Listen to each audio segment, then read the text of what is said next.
ನಮಸ್ತೆ ಅಸ್ತು ಭಗವನ್ ವಿಶ್ವೇಶ್ವರಾಯ ಮಹಾದೇವಾಯ ತ್ರಯಂಬಕಾಯ ತ್ರಭರಾಂತಕಾಯ ತ್ರಿಕಾಗ್ನಿಕಾಲಾಯ ಕಾಲಾಗ್ನಿರುದ್ರಾಯ ನೀಲಕಂಠಾಯ ಮೃತ್ಯುಂಜಯಾಯ ಸರ್ವೇಶ್ವರಾಯ ಸದಾಶಿವಾಯ ಶ್ರೀಮನ್ಮಹಾದೇವಾಯ ನಮಃ. ತ್ರ್ಯಂಬಕಂ ಯಜಾಮಹೇ ಸುಗಂಧಿಂ ಪುಷ್ಟಿವರ್ಧನಂ ಪೂರ್ವಾರ್ಗುಂದನಾಂ ಮೃತ್ಯೋನ್ಮೃಕ್ಷೀಯಮಾಮೃತಾತ್. ತ್ರ್ಯಂಬಕೇಶ್ವರಾಯ ನಮಃ, ಅಗಸ್ತ್ಯೇಶ್ವರಾಯ ನಮಃ, ವಿಶ್ವೇಶ್ವರಾಯ ನಮಃ, ಮಹೇಶ್ವರಾಯ ನಮಃ, ಸಾಂಬ ಸದಾಶಿವಾಯ ನಮಃ. ಓಂ ಗೌರೀರ್ಮಮಾಯ ಸಲಿಲಾನಿಕ್ಷತ್ವದ್ವಿಪದೀಂ ವಿಪದೀಂ ಸಾಂ ಚತುಷ್ಪದೀಂ ಅಷ್ಟಾಪದೇ ನೌಪದಿ ಬಹುಶೀಂ ಸಹಸ್ರಾಕ್ಷರ ಪರಮೇ ವ್ಯೋಮನ್.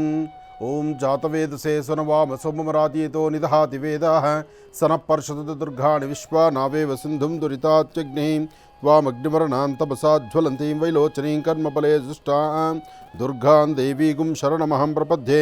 ಸುತರಸಿತರಸೇ ನಮಃ ಅಗ್ನೇ ತ್ವನ್ಪಾರಯಾನವ್ಯೋ ಅಸ್ಮಾನ್ ಸ್ವಸ್ತಿ ಭೃತಿ ದುರ್ಗಾಣಿ ವಿಶ್ವಾ ಪೋಶ್ಚಪುತ್ವೀಂ ಬಹುಧಾರಭುವೀಂ ಭವಾತೋಕಾಯತನಯಾಯ ಶಯ್ಯೋ ವಿಶ್ವಾಣಿನೋ ದುರ್ಗಃ ಜಾತವೇಧಸ್ಸಂಧನ್ನ ನಾವಾದುರಿತಾ ಹಿ ಬರ್ಷಿ ಅಗ್ನೇ ಅತ್ರಿವಗಂ ಮನಸಾ ಧೃಣಾನೋ ನಾಂಬೋಜ್ಜವಿತಾ ತನೂನಾಂ ಋತನಾಚಿತಗುಂ ಸಹಮಾನಮಗ್ರಮಗ್ನಿಗುಂ ಹುಮೇನ ಪರಮಾ ಸದಸ್ತಾತ್ ಸನಃಪರ್ಷತದ ದುರ್ಗಾಣಿ ವಿಶ್ವಾ ನಾವೇವ ಸಿಂಧುಂ ದುರಿತಾತ್ಯಗ್ನಿಃ ತ್ವಾಮಗ್ನಿವರ್ಣಾಂ ತಪಸಾ ಜ್ವಲಂತೀಂ ವೈಲೋಚನೀಂ ಕರ್ಮಫಲೇ ದುಷ್ಟಾಂ ದುರ್ಗಾಂ ದೇವೀಗುಂ ಶರಣಮಹಂ ಪ್ರಪದ್ಯೆ.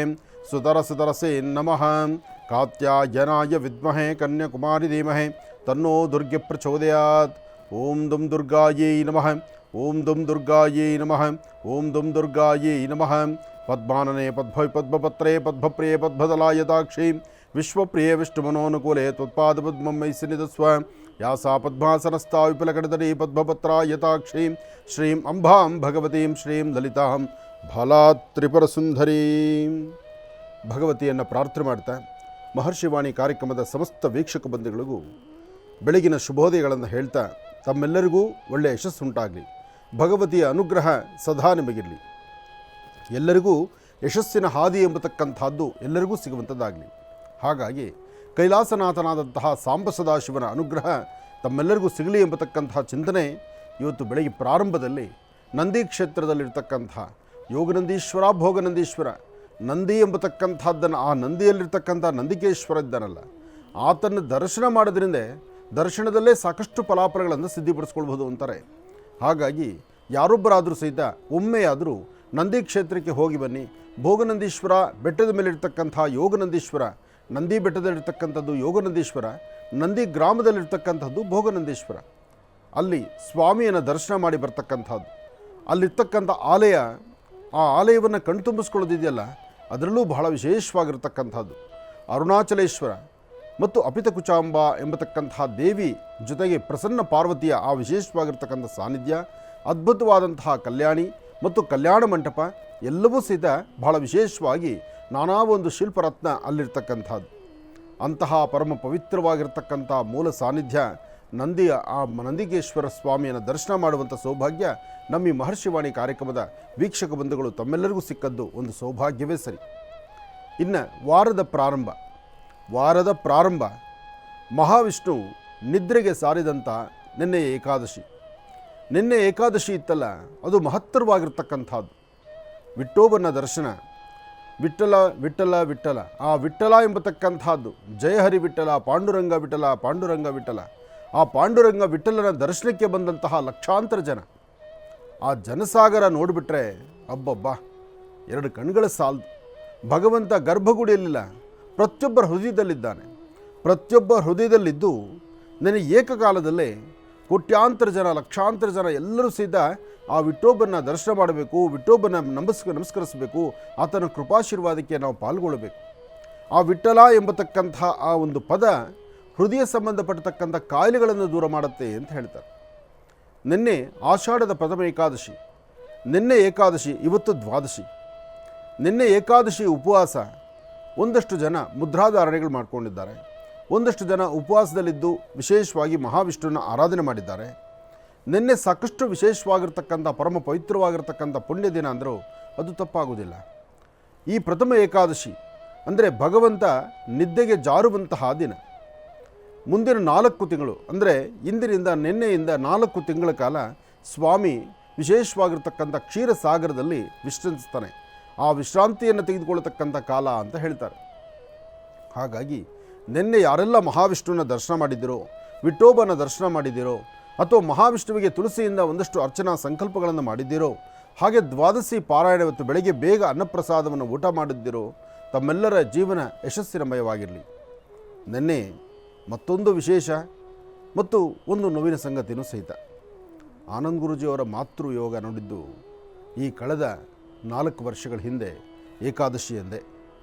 3 ವರ್ಷ ತುಂಬ ಹೋಯಿತು, 4ನೇ ವರ್ಷಕ್ಕೆ ಬಂದಾಯಿತು.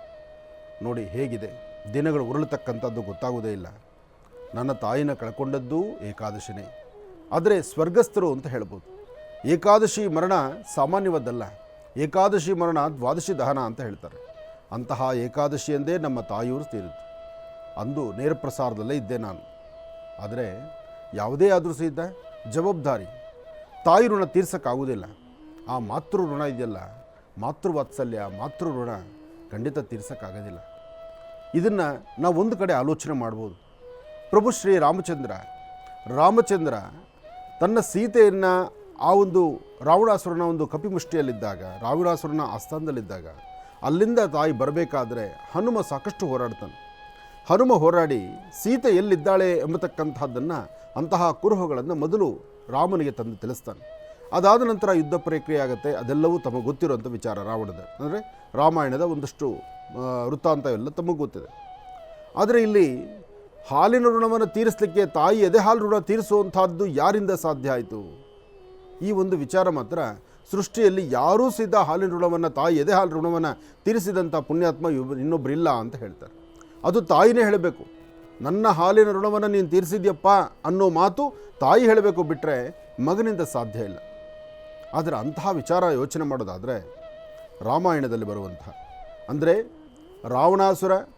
ರಾವಣಾಸುರನ ಸಂಹಾರ ಆದಮೇಲೆ ರಾಮ ತನ್ನ ರಾಜ್ಯಕ್ಕೆ ಅಯೋಧ್ಯೆಗೆ ತಾನು ಹೊರಡುವಾಗ, ಅಲ್ಲಿ ಪಟ್ಟಾಭಿಷೇಕಕ್ಕೆ ಎಲ್ಲ ಸಿದ್ಧತೆಗಳು ಮಾಡಿಕೊಂಡಿದ್ದಾಗ, ಹನುಮನೊಂದಿಗೆ ರಾಮ ಹಿಂತಿರುಗುವಾಗ ಹನುಮ ಒಂದು ಬೇಡಿಕೆ ಇಡ್ತಾನೆ.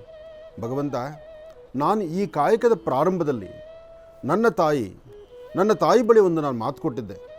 ಈ ಕಾಯಕವನ್ನು, ಅಂದರೆ ರಾಮನಲ್ಲಿರ್ತಕ್ಕಂತಹ ಆ ನೋವಿನ ಕ್ಷಣಗಳನ್ನು, ಅಥವಾ ರಾಮ ಸೀತೆಯನ್ನು ಏಕಕಾಲದಲ್ಲಿ ನೋಡಿ ಆನಂದ ಪಡುವಂತಹ ಆ ಕಾಲವನ್ನು, ಅಲ್ಲಿವರೆಗೂ ನಾನು ಪುನಃ ನಿನ್ನ ದರ್ಶನಕ್ಕೆ ಬರೋದಿಲ್ಲ, ನಿನ್ನ ದರ್ಶನಕ್ಕೆ ಬರೋದಿಲ್ಲ, ನಾನು ಆ ಕಾಯಕವನ್ನು ಗೆದ್ದೇ ಬರ್ತೀನಿ, ಆ ಕೆಲಸವನ್ನು ಮಾಡಿ ಮುಗಿಸ್ಕೊಂಡು ಬರ್ತೀನಿ ಅಂತ ಹೇಳಿದ್ನಂತೆ. ಅಂತಹ ಒಂದು ವಿಶೇಷವಾಗಿರ್ತಕ್ಕಂಥ ನುಡಿ ಅವರ ತಾಯಿ ಹತ್ರ ಹೇಳಿದಾದಂತಹ ಹನುಮ ಒಮ್ಮೆಯಾದರೂ ತಾಯಿಯ ಯೋಗಕ್ಷೇಮವನ್ನು ವಿಚಾರಣೆ ಮಾಡಲಿಲ್ಲ. ಆದರೆ ಇಲ್ಲಿ ಸಂಪೂರ್ಣವಾದಂತಹ ವ್ಯವಸ್ಥೆ ಆಯ್ತಲ್ಲ. ಪುನಃ ದಶರಥನಂದನ ಶ್ರೀರಾಮಚಂದ್ರನಿಗೆ ಪಟ್ಟಾಭಿಷೇಕದ ಕಾಲ ಎದುರಾಯ್ತಲ್ಲ. ಎಲ್ಲರೂ ಪ್ರಯಾಣವನ್ನು ಬೆಳೆಸ್ತಿದ್ರು, ಅಯೋಧ್ಯ ಕಡೆ ಪ್ರಯಾಣ ಬೆಳೆಸ್ತಾ ಇದ್ರು. ಅಯೋಧ್ಯ ಕಡೆ ಪ್ರಯಾಣ ಬೆಳೆಸುವಾಗ ಹನುಮ ಒಂದು ಬೇಡಿಕೆ ಇಡ್ತಾನೆ. ಹನುಮ ಇಟ್ಟಂಥ ಬೇಡಿಕೆ ಆದರೂ ಏನು, ಹನುಮ ಮಾತೃ ಋಣವನ್ನು ಹೇಗೆ ತೀರಿಸ್ತಾನೆ? ಅಂದರೆ ಆ ಹಾಲಿನ ಋಣ ತೀರ್ತು ಅಂತನ್ನೋ ಮಾತು ಯಾತಕ್ಕೆ ಬಂತು? ಪರಮ ಪವಿತ್ರವಾಗಿರ್ತಕ್ಕಂಥ ಒಂದು ಚಿಕ್ಕದಾದಂತಹ ಪುಟ್ಟದಾದಂತಹ ಈ ಮಾತೃ ಋಣ ಇದೆಯಲ್ಲ, ತಾಯಿಯ ಋಣವನ್ನು ತೀರಿಸಲಿಕ್ಕಾಗುತ್ತಾ? ಈ ಸೃಷ್ಟಿಯಲ್ಲಿ ತಾಯಿ ಋಣ ತೀರಿಸಿರ್ತಕ್ಕಂಥದ್ದು ಒಬ್ಬರು ಮಾತ್ರನೇ ಅಂತ ಹೇಳ್ತಾರೆ. ಆ ಒಬ್ಬ ವ್ಯಕ್ತಿಯಿಂದ ಮಾತ್ರನೇ ತೀರಿದಂತಹದ್ದು ಮಾತೃ ಋಣ. ಅಂತಹ ಮಾತೃ ಋಣವನ್ನು ತೀರಿಸಿದಂಥ ಆ ಪರಮಪುರುಷನ ವಿಶೇಷವಾಗಿರ್ತಕ್ಕಂಥ, ಮಹತ್ತರವಾಗಿರ್ತಕ್ಕಂಥ, ಶಕ್ತಿಯುತವಾಗಿರ್ತಕ್ಕಂಥ, ವಾಯುವೇಗದಲ್ಲಿ ಸಂಚರಿಸ್ತಕ್ಕಂಥ ಹನುಮನಿಗೆ ಮಾತ್ರನೇ ಸಾಧ್ಯ ಆಯಿತು. ಆ ಹನುಮನ ವಿಶೇಷವಾಗಿರ್ತಕ್ಕಂಥ ಪ್ರಾರ್ಥನೆ ಹೇಗಿತ್ತು ಅಂದರೆ, ರಾಮಚಂದ್ರ ಪುನಃ ಅಯೋಧ್ಯೆಗೆ ಮರಳುವವರೆಗೂ ನಾನು ಪುನಃ ನೀನು ಬಂದು ನೋಡೋದಿಲ್ಲಮ್ಮ, ನನ್ನ ಜವಾಬ್ದಾರಿ ಕಾಯಕವನ್ನು ಮಾಡಿ ಮುಗಿಸೇ ಬರ್ತೀನಿ ಅಂತ ಹೇಳಿ ಅಂಜನಾದೇವಿಗೆ ಹೇಳಿದ್ದಂತೆ. ಅಂಜನಾದೇವಿಗೆ ಹೇಳಿರ್ತಕ್ಕಂಥ ಮಾತಿಗೋಸ್ಕರ ಸಂಪೂರ್ಣವಾಗಿ ರಾವಣನೂ ಸಂಹಾರ ಆದ ನಂತರ ಅಯೋಧ್ಯ ಕಡೆ ಪ್ರಯಾಣವನ್ನು ಬೆಳೆಸುವಾಗ ಪ್ರಯಾಣ ಮಾರ್ಗ ಮಧ್ಯದಲ್ಲಿ ರಾಮನಿಗೆ ಒಂದು ಕಿವಿ ಮಾತು ಹೇಳ್ತಾನೆ. ಪ್ರಭು ಶ್ರೀರಾಮಚಂದ್ರ, ನಾನು ನನ್ನ ತಾಯಿಗೊಂದು ಮಾತು ಕೊಟ್ಟಿದ್ದೆ, ತಾವು ಅಯೋಧ್ಯ ಕಡೆ ಪುನಃ ಹೊರಡುವಾಗ ನಾನು ಪುನಃ ಬಂದು ನಿನ್ನ ದರ್ಶನಕ್ಕೆ ಬರ್ತೀನಮ್ಮ, ನಿನ್ನ ಆಶೀರ್ವಾದ ತಗೊಳ್ತೇನೆ ತಾಯಿ ಅಂತ ಹೇಳಿದ್ದೆ. ಅದಕ್ಕಾಗಿ ನನ್ನ ಮಾತೃ ದರ್ಶನಕ್ಕೆ ನಾನು ಹೊರಡಬೇಕಾಗಿದೆ ಅಂತ ಪ್ರಭು ಶ್ರೀರಾಮಚಂದ್ರನಲ್ಲಿ ಅಂಜಲಿಬದ್ಧನಾಗಿ ನಿಂತು ಕೇಳ್ತಾನೆ. ಅಂಜಲಿಬದ್ಧನಾಗಿ ನಿಂತಂಥ ಹನುಮ, ಆ ಹನುಮನ ನೋಡಿದಂಥ ಆ ಕ್ಷಣ ಪ್ರಭು ಶ್ರೀರಾಮಚಂದ್ರ, ನಿನ್ನ ತಾಯಿನ ನೋಡಲಿಕ್ಕೆ ನಾನು ಬರ್ತೀನಿ, ನಡಿ, ನಿನ್ನ ಮನೆಗೆ ನಾನು ಬರ್ತೀನಿ ಅಂತ ಹೇಳಿ ರಾಮ ಹನುಮನೊಂದಿಗೆ ಬರ್ತಾನೆ. ರಾಮ ಹನುಮನೊಂದಿಗೆ ಬಂದ ಆ ಕ್ಷಣ, ಯಾವಾಗ ಹನುಮ ತನ್ನ ಮಾತೃವನ್ನು ತಾಯಿನ ನೋಡಲಿಕ್ಕೆ ಬರ್ತಾನೋ, ತಾಯಿನ ನೋಡ್ಲಿಕ್ಕೆ ಬಂದಾಗ ತಾಯಿ ತನ್ನ ಗೃಹದಲ್ಲಿರ್ತಾಳೆ, ದ್ವಾರ ಮುಚ್ಚಿರತ್ತೆ. ಆ ಮುಚ್ಚಿರುವಂತಹ ದ್ವಾರದ ಮುಂದೆ ನಿಂತು ಅಮ್ಮ ಅಮ್ಮ ಅಂತ ಕೇಳ್ತಾನೆ. ಅಮ್ಮ ಅನ್ನುವಾಗ ಆ ಅಮ್ಮ ಅಂತಕ್ಕಂಥ ಆ ಪದ ಇದೆಯಲ್ಲ, ಆ ಪದ ಸದಾಕಾಲ ಅಮ್ಮನ ನೆನೆಸ್ಕೊಳ್ತಕ್ಕಂಥವ್ರಿಗೆ ಅಮ್ಮ ಅಂತಕ್ಕಂತಹ ಆ ಪದದಲ್ಲಿ ಅಂತಹ ಅದ್ಭುತವಾದ ಶಕ್ತಿ ಇರುತ್ತೆ. ಅಮ್ಮ ಅನ್ನೋ ಪದದಲ್ಲಿರುವಂತಹ ಶಕ್ತಿ ಇನ್ನು ಅದಕ್ಕೆ ಸರಿಸಾಟಿಯಾದಂಥದ್ದು ಮತ್ತೊಂದು ಪದವೇ ಇಲ್ಲ. ಎಲ್ಲ ಭಾಷೆಗಳಲ್ಲೂ ಅಮ್ಮನೇ. ಆ ತಾಯಿಗೆ ಅಂತಹ ಒಂದು ವಿಶೇಷತೆ ಇದೆ. ಅಮ್ಮ ಅಂದಾಗ ಕದವನ್ನು ತೆಗಲಿಕ್ಕೆ ಅಂಜನಾದೇವಿ ಆಚೆ ಓಡಿ ಬರ್ತಾಳೆ, ನನ್ನ ಮಗ ಹನುಮ ಬಂದ ಅಂತ. ಆದರೆ ಆಗ ಆ ನಡೆದಂತಹ ವೃತ್ತಾಂತ ಇದೆಯಲ್ಲ, ಅದ್ಭುತವಾದಂಥದ್ದು. ಮನೆಯ ಹೊರಗಡೆ ಒಂದು ಕಡೆ ಹನುಮ, ಮತ್ತೊಂದು ಕಡೆ ಪ್ರಭು ಶ್ರೀರಾಮಚಂದ್ರ, ಅದು ಸಪತ್ನಿ ಸಮೇತ. ವಿಶೇಷವಾಗಿ ಪತ್ನಿ ಸಮೇತ ಬಂದಂಥ ಸೀತಾರಾಮರನ್ನು ದ್ವಾರದ ಮುಂಭಾಗದಲ್ಲಿರ್ತಕ್ಕಂಥ ಆ ದೃಶ್ಯವನ್ನು ಕಂಡು ಅಂಜನಾದೇವಿ ಕಣ್ಗಳಲ್ಲಿ ನೀರು ಬರುತ್ತೆ. ಯಾಕೆಂದರೆ ಪುತ್ರ ನೋಡಿ, ಪ್ರತಿಯೊಬ್ಬ ಮಗನಿಗೂ ಒಂದು ಕರ್ತವ್ಯ ಇರುತ್ತೆ, ಪ್ರತಿಯೊಬ್ಬ ಮಕ್ಕಳಿಗೂ ಒಂದು ಕರ್ತವ್ಯ. ಈ ವಿಚಾರವನ್ನು ಎಲ್ಲರೂ ತಿಳ್ಕೊಳ್ಳಿ, ಎಲ್ಲರಿಗೂ ತಿಳಿಸಿ. ಬರೀ ಮಕ್ಕಳು ಜನ್ಮ ಕೊಟ್ಟರೆ ಸಾಲದು, ಅಥವಾ ಮಕ್ಕಳು ಅಂತಹ ಹಿರಿಯರ ಗರ್ಭದಲ್ಲಿ ಹುಟ್ಟಿದ್ದೀವಿ, ನಾವು ಅಂಥ ತಂದೆ ತಾಯಿ ಹೊಟ್ಟೆಲಿ ಹುಟ್ಟಿದ್ದೀವಿ ಅಂದಾಗ ತಂದೆ ತಾಯಿ ಹೊಟ್ಟೆಲಿ ಹುಟ್ಟಿ ಬರೀ ನಮ್ಮ ಸ್ವಾರ್ಥಕ್ಕಾಗಿ ನಮ್ಮ ಚಿಂತನೆ ಬಗ್ಗೆ ನಾವು ಬದುಕಿದ್ರೆ ಸಾಲದು. ದೇಹದಲ್ಲಿ ಶಕ್ತಿ ಇರುವಾಗ ಕನಿಷ್ಠ ಪಕ್ಷ ಒಂದಷ್ಟು ಮಾನವೀಯತೆಯಿಂದ, ಒಂದಷ್ಟು ಪುಣ್ಯಕ್ಷೇತ್ರಗಳನ್ನು, ತೀರ್ಥಕ್ಷೇತ್ರಗಳನ್ನು, ದೇವತೆಗಳನ್ನು, ದೇವರ ಸಾನ್ನಿಧ್ಯಗಳನ್ನು ಮಕ್ಕಳಾಗಿರ್ತಕ್ಕಂಥವ್ರು ತಂದೆ ತಾಯಂದಿರನ್ನ ಯಾತ್ರೆ ಕರ್ಕೊಂಡು ಹೋಗ್ಬೇಕಂತ. ಮಕ್ಕಳಾದ ಮೇಲೆ ಆ ಮಕ್ಕಳು ತನ್ನ ತಂದೆ ತಾಯಿನ ಜವಾಬ್ದಾರಿತವಾದಂತಹ ಪುಣ್ಯಕ್ಷೇತ್ರಗಳಿಗೆ ಕರ್ಕೊಂಡೋಗಿ ದೇವರ ಸಾನ್ನಿಧ್ಯದಲ್ಲಿ ನಿಲ್ಲಿಸಿ ದೇವರನ್ನ ದರ್ಶನ ಮಾಡಿಸ್ಕೊಂಡು ಬರಬೇಕಂತ. ಆಗ ಆ ಜೀವನ ಸಾರ್ಥಕತೆ ಅಂತ ಹೇಳ್ತಾರೆ. ಆದರೆ ಇಲ್ಲಿ ನಡೆದದ್ದು, ಅಂಜನಾದೇವಿ ಕದವನ್ನು ತೆಗೆದು ಹೊರಗೆ ಬಂದು ನಿಂತ ತಕ್ಷಣ ಪ್ರಭು ಶ್ರೀರಾಮಚಂದ್ರ ಸಪತ್ನಿ ಸಮೇತನಾಗಿ ಸೀತಾರಾಮರ ದರ್ಶನ ಆಯಿತು. ಅದಾದ ಮೇಲೆ ಮಗನ ನೋಡ್ತಾಳೆ, ಮಗನ ನೋಡಿ ಬಾಚಿ ದಬ್ಕೊತಾಳೆ. ಹನುಮನ್ನ ಬಾಚಿ ದಬ್ಕೊಂಡು, ಆ ಬಾಚಿ ದಬ್ಕೊಳ್ಳುವಂತಹ ಕಾಲ ತಾಯಿಯ ಕಣ್ಗಳಲ್ಲಿ ನೀರು, ಹನುಮನ ಕಣ್ಗಳಲ್ಲಿ ನೀರು. ಆದರೆ ಹನುಮನಿಗೊಂದು ಮಾತು ಹೇಳ್ತಾಳೆ ತಾಯಿ, ಇವತ್ತಿಗೆ ನನ್ನ ಹಾಲಿನ ಋಣವನ್ನು ನೀನು ತೀರಿಸಿದ್ಯಪ್ಪ ಅಂತ. ಅಂದರೆ ಹಾಲಿನ ಋಣವನ್ನು ತೀರಿಸಿದಂತಹ ಕೀರ್ತಿ ಹನುಮನಿಗಲ್ದಿರ ಮತ್ತೆ ಯಾರಿಗೂ ಬರಲಿಲ್ಲ. ಹೇಗಾಯಿತು ಅದು? ಸಾಕ್ಷಾತ್ ದೇವಿ ಹೇಳ್ತಾಳೆ, ಅಂಜನಾದೇವಿ ಹೇಳ್ತಾಳೆ, ತಂದೆ ತಾಯಿನ ಪುಣ್ಯಕ್ಷೇತ್ರಗಳಿಗೆ, ತೀರ್ಥಕ್ಷೇತ್ರಗಳಿಗೆ, ದೇವತೆಗಳ ದರ್ಶನಕ್ಕೆ ಮಕ್ಕಳು ಕರ್ಕೊಂಡು ಹೋಗೋದು ಅದು ಒಂದು ಭಾಗ್ಯ. ಆದರೆ ನೀನು ಸಾಕ್ಷಾತ್ ಭಗವಂತನ್ನೇ ಮನೆ ಕರ್ಕೊಂಬಂದ್ಬಿಟ್ಟಲ್ಲ. ಸಾಕ್ಷಾತ್ ಭಗವಂತನ್ನೇ ನಮ್ಮ ಮನೆ ವಾಸ್ತವ್ಯಕ್ಕೆ ಈ ಪ್ರಧಾನ ದ್ವಾರಕ್ಕೆ ಕರ್ಕೊಂಡು ಬಂದಲ್ಲ, ನನ್ನ ಮನೆ ಕರ್ಕೊಂಬಂದಲ್ಲ, ಆತನ ಸೇವೆ ಮಾಡುವಂತಹ, ಆತನ ಪಾದಸ್ಪರ್ಶ ಮಾಡುವಂತಹ ಆ ಪುಣ್ಯ ನನಗೆ ಒದಗಿಸ್ಕೊಟ್ಟಲ್ಲ. ನಾನು ನಿನಗೆ ಹಾಲು ಕುಡಿಸಿದ್ದಕ್ಕೂ ಸಹಿತ ಸಾರ್ಥಕ ಆಯಿತು. ಇಂತಹ ನನ್ನ ತಾಯಿ ಋಣವನ್ನು, ಆ ವಿಶೇಷವಾಗಿರ್ತಕ್ಕಂಥ ಋಣ ಅಂತಕ್ಕಂಥ ಪದಕ್ಕೆ ಸೂಕ್ತವಾದಂಥ ಅರ್ಥಗರ್ಭಿತವಾದಂಥ ಚಿಂತನೆಯನ್ನು ನೀನು ತೋರಿಸಿದ್ಯಪ್ಪ ಅಂತ ಹನುಮನಿಗೆ ಹೇಳ್ತಾಳೆ. ಆಗ ಹನುಮನ ಕಣ್ಗಳಲ್ಲಿ ಆನಂದ ಬಾಷ್ಪ. ಒಂದು ಕಡೆ ನನಗೆ ಗೊತ್ತಿದ್ದೋ ಗೊತ್ತಿಲ್ಲದಿರೇನೋ ನನ್ನ ತಾಯಿ ನೋಡಬೇಕು ಅಂತ ಬಂದೆ. ಆದರೆ ನನ್ನ ತಾಯಿ ಹೃದಯದಲ್ಲಿದ್ದಂತಹ ಇಂಥ ಒಂದು ಬೃಹತ್ ಮಟ್ಟದ ಒಂದು ಆಸೆ ಈಡೇರಿತು ಅನ್ನುವಂತಹ ಕಾಲದಲ್ಲಿ ನನ್ನ ತಾಯಿ ನನ್ನ ಋಣ ತೀರಿಸಿದ್ಯಪ್ಪ ನೀನು ಅಂತಂದಲ್ಲ. ಎಂಥ ಅದ್ಭುತವಾದಂಥ ಮಾತು. ಬಹುಶಃ ಈ ಸೃಷ್ಟಿನಲ್ಲಿ ತಂದೆ ತಾಯಿ ಋಣನ ಹರಿಸುವಂಥದ್ದು ಈ ಸಾಧ್ಯವೇ ಇಲ್ಲದಂಥ ಮಾತು. ಋಣ ಹರಿದ್ರೆ ಮುಗಿದೋಯ್ತು ಪ್ರಪಂಚ, ಇನ್ನೇನಿದೆ? ಅಂತಹ ತಂದೆ ತಾಯಿಯನ್ನು ಪ್ರೀತಿ ವಾತ್ಸಲ್ಯದಿಂದ, ಭಕ್ತಿಯಿಂದ, ಕನಿಷ್ಠ ಪಕ್ಷ ಅವರನ್ನು ನಾವು ಎಲ್ಲವನ್ನೂ ಸಹಿತ ಫುಲ್ಫಿಲ್ ಮಾಡಲಿಕ್ಕೆ ಆಗದಿರೇ ಇರ್ಬೋದು, ಅಥವಾ ಅವ್ರನ್ನ ಸಂಪೂರ್ಣ ತೃಪ್ತಿಪಡಿಸೋಕೆ ಆಗದಿರೇ ಇರ್ಬೋದು. ಕನಿಷ್ಠ ಪಕ್ಷ ಮಗನಾಗಿ ಅಥವಾ ಮಗಳಾಗಿ ಹೇಗೆ ನೋಡ್ಕೋಬೇಕು ಎಂಬತಕ್ಕಂಥದ್ರ ಅರಿವನ್ನು ನಾವು ಮೂಡಿಸ್ಕೊಂಡ್ರೆ ಅದಕ್ಕಿಂತ ದೊಡ್ಡದು ಮತ್ತೊಂದಲ್ಲ. ಒಂದು ಕಡೆ ಹಿರಿಯರು ಹೇಳ್ತಾರೆ, ತಂದೆ ತಾಯಿ ಎಷ್ಟು ಮುಖ್ಯನೋ ಅತ್ತೆ ಮಾವ ಅಷ್ಟೇ ಮುಖ್ಯ ಅಂತ. ಯಾಕೆಂದರೆ ತಂದೆ ತಾಯಿ ನಿಮಗೆ ಜನ್ಮ ಕೊಡ್ತಾರೆ. ಅರ್ಥ ಮಾಡ್ಕೊಳ್ಳಿ, ಹೆಣ್ಣು ಮಕ್ಕಳಿಗೆ ಹೇಳೋ ಮಾತಿದ್ದು ನಾನು. ತಂದೆ ತಾಯಿ ನಿಮಗೆ ಜನ್ಮ ಕೊಡ್ತಾರೆ, ನೀವು ತಂದೆ ತಾಯಿ ಮೇಲೆ ಅಷ್ಟೇ ಅಪಾರವಾದ ಪ್ರೀತಿ ವಿಶ್ವಾಸ ಇಟ್ಕೊಳ್ತೀರಿ. ಸಾಯುವ ಕಡೆ ಉಸಿರಿನ ಕ್ಷಣದವರೆಗೂ ತಂದೆ ತಾಯಿ ಬಗ್ಗೆ ಹೆಚ್ಚು ಪ್ರೀತಿಸುವಂಥದ್ದು ಹೆಣ್ಣುಮಕ್ಕಳೇ, ನಾನು ಒಪ್ಕೊಳ್ತೇನೆ. ಆದರೆ ಹೆಣ್ಣು ಮಕ್ಕಳು ನಿಮ್ಮ ಜನ್ಮದಾತರು ನಿಮ್ಮ ತಂದೆ ತಾಯಿ ಬಗ್ಗೆ ಎಷ್ಟು ಒಲವಿಟ್ಕೊಂಡಿದ್ದೀರೋ ಅದರಲ್ಲೊಂದು 10% ಅಷ್ಟು, 10% ಅಷ್ಟು ಆದ್ರೂ ನಿಮ್ಮ ಅತ್ತೆ ಮಾವನ ಮೇಲೆ ನೀವು ಪ್ರೀತಿ ತೋರಿಸ್ಬೇಕು. ನೀವು ಆ ಬಾಂಧವ್ಯವನ್ನು ಬೆಳೆಸ್ಕೊಳ್ಬೇಕು. ನೀವು ಬಾಲ್ಯದಲ್ಲಿದ್ದಾಗ ನಿಮ್ಮನ್ನು ತಿದ್ದಿ ಬುದ್ಧಿ ಹೇಳಿ ನಿಮ್ಮನ್ನು ದಂಡಿಸಿ ನಿಮ್ಮನ್ನು ಹೀಗಲ್ಲ ಹೀಗೆ ಬದುಕಬೇಕು ಅಂತ ಹೇಳಿದಂಥದ್ದು ನಿಮ್ಮ ಜನ್ಮದಾತರು, ನಿಮ್ಮ ತಂದೆ ತಾಯಿ. ಅದಾದ ಮೇಲೆ ನಿಮಗೆ ಇನ್ನೊಂದು ಜನ್ಮ ಅಂತಿದೆಯಲ್ಲ, ಗಂಡನ ಮನೆಗೆ ಹೋಗಿ ಒಂದು ಹೊಸ ಬದುಕನ್ನು ಕಟ್ಕೊಳ್ತೀರಲ್ಲ, ಆ ಗಂಡನ ಮನೆಗೆ ಬಂದಾಗ ಅಲ್ಲಿ ತಂದೆ ತಾಯಿಯಾಗಿ ನಿಮ್ಮನ್ನು ಕ್ರಮಶಿಕ್ಷಣದಲ್ಲಿ ಬೆಳೆಸಬೇಕಾದ ಕರ್ತವ್ಯ, ಅಲ್ಲಿ ಜವಾಬ್ದಾರಿ ಅತ್ತೆ ಮಾವಂದಿದೆ. ಹಾಗಿದ್ದಾಗ ಅತ್ತೆ ಮಾವನ ಮಾತನ್ನು ನೀವು ಯಾಕೆ ಕೆಟ್ಟದಾಗ ಆಲೋಚನೆ ಮಾಡ್ತೀರಿ? ನಿಮ್ಮ ಜನ್ಮದಾತರ ಆಡುವ ಮಾತು ಮಾತ್ರ ನಿಮಗೆ ಮಧುರತೆ ಇರುತ್ತೆ, ಸಿಹಿ ಇರುತ್ತೆ, ಅಥವಾ ಪರವಾಗಿಲ್ಲ ಬಿಡು ಅಂತ ನೀವು ಅವ್ರನ್ನ ಬಿಡ್ಬೋದು. ಅತ್ತೆ ಮಾವ ಆಡುವಂಥ ಮಾತಿಗೆ ಕಂಡು ಕಟ್ಟಿಕೊಂಡು ನಿಮ್ಮ ಜೀವನಕ್ಕೆ ನೀವೇ ಉರುಳಾಕ್ಕೊಂಡು ಯಾತಕ್ಕಾಗಿ ಒಂದು ಹೆಜ್ಜೆ ಮುಂದೆ ನಡೀತೀರಿ?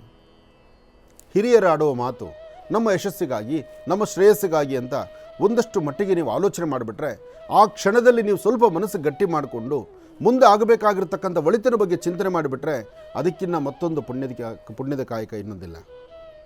ಹಾಗಾಗಿ ಇಲ್ಲಿ ಯಾರು ಋಣವನ್ನು ಹರಿಸ್ಲಿಕ್ಕಾಗೋದಿಲ್ಲ.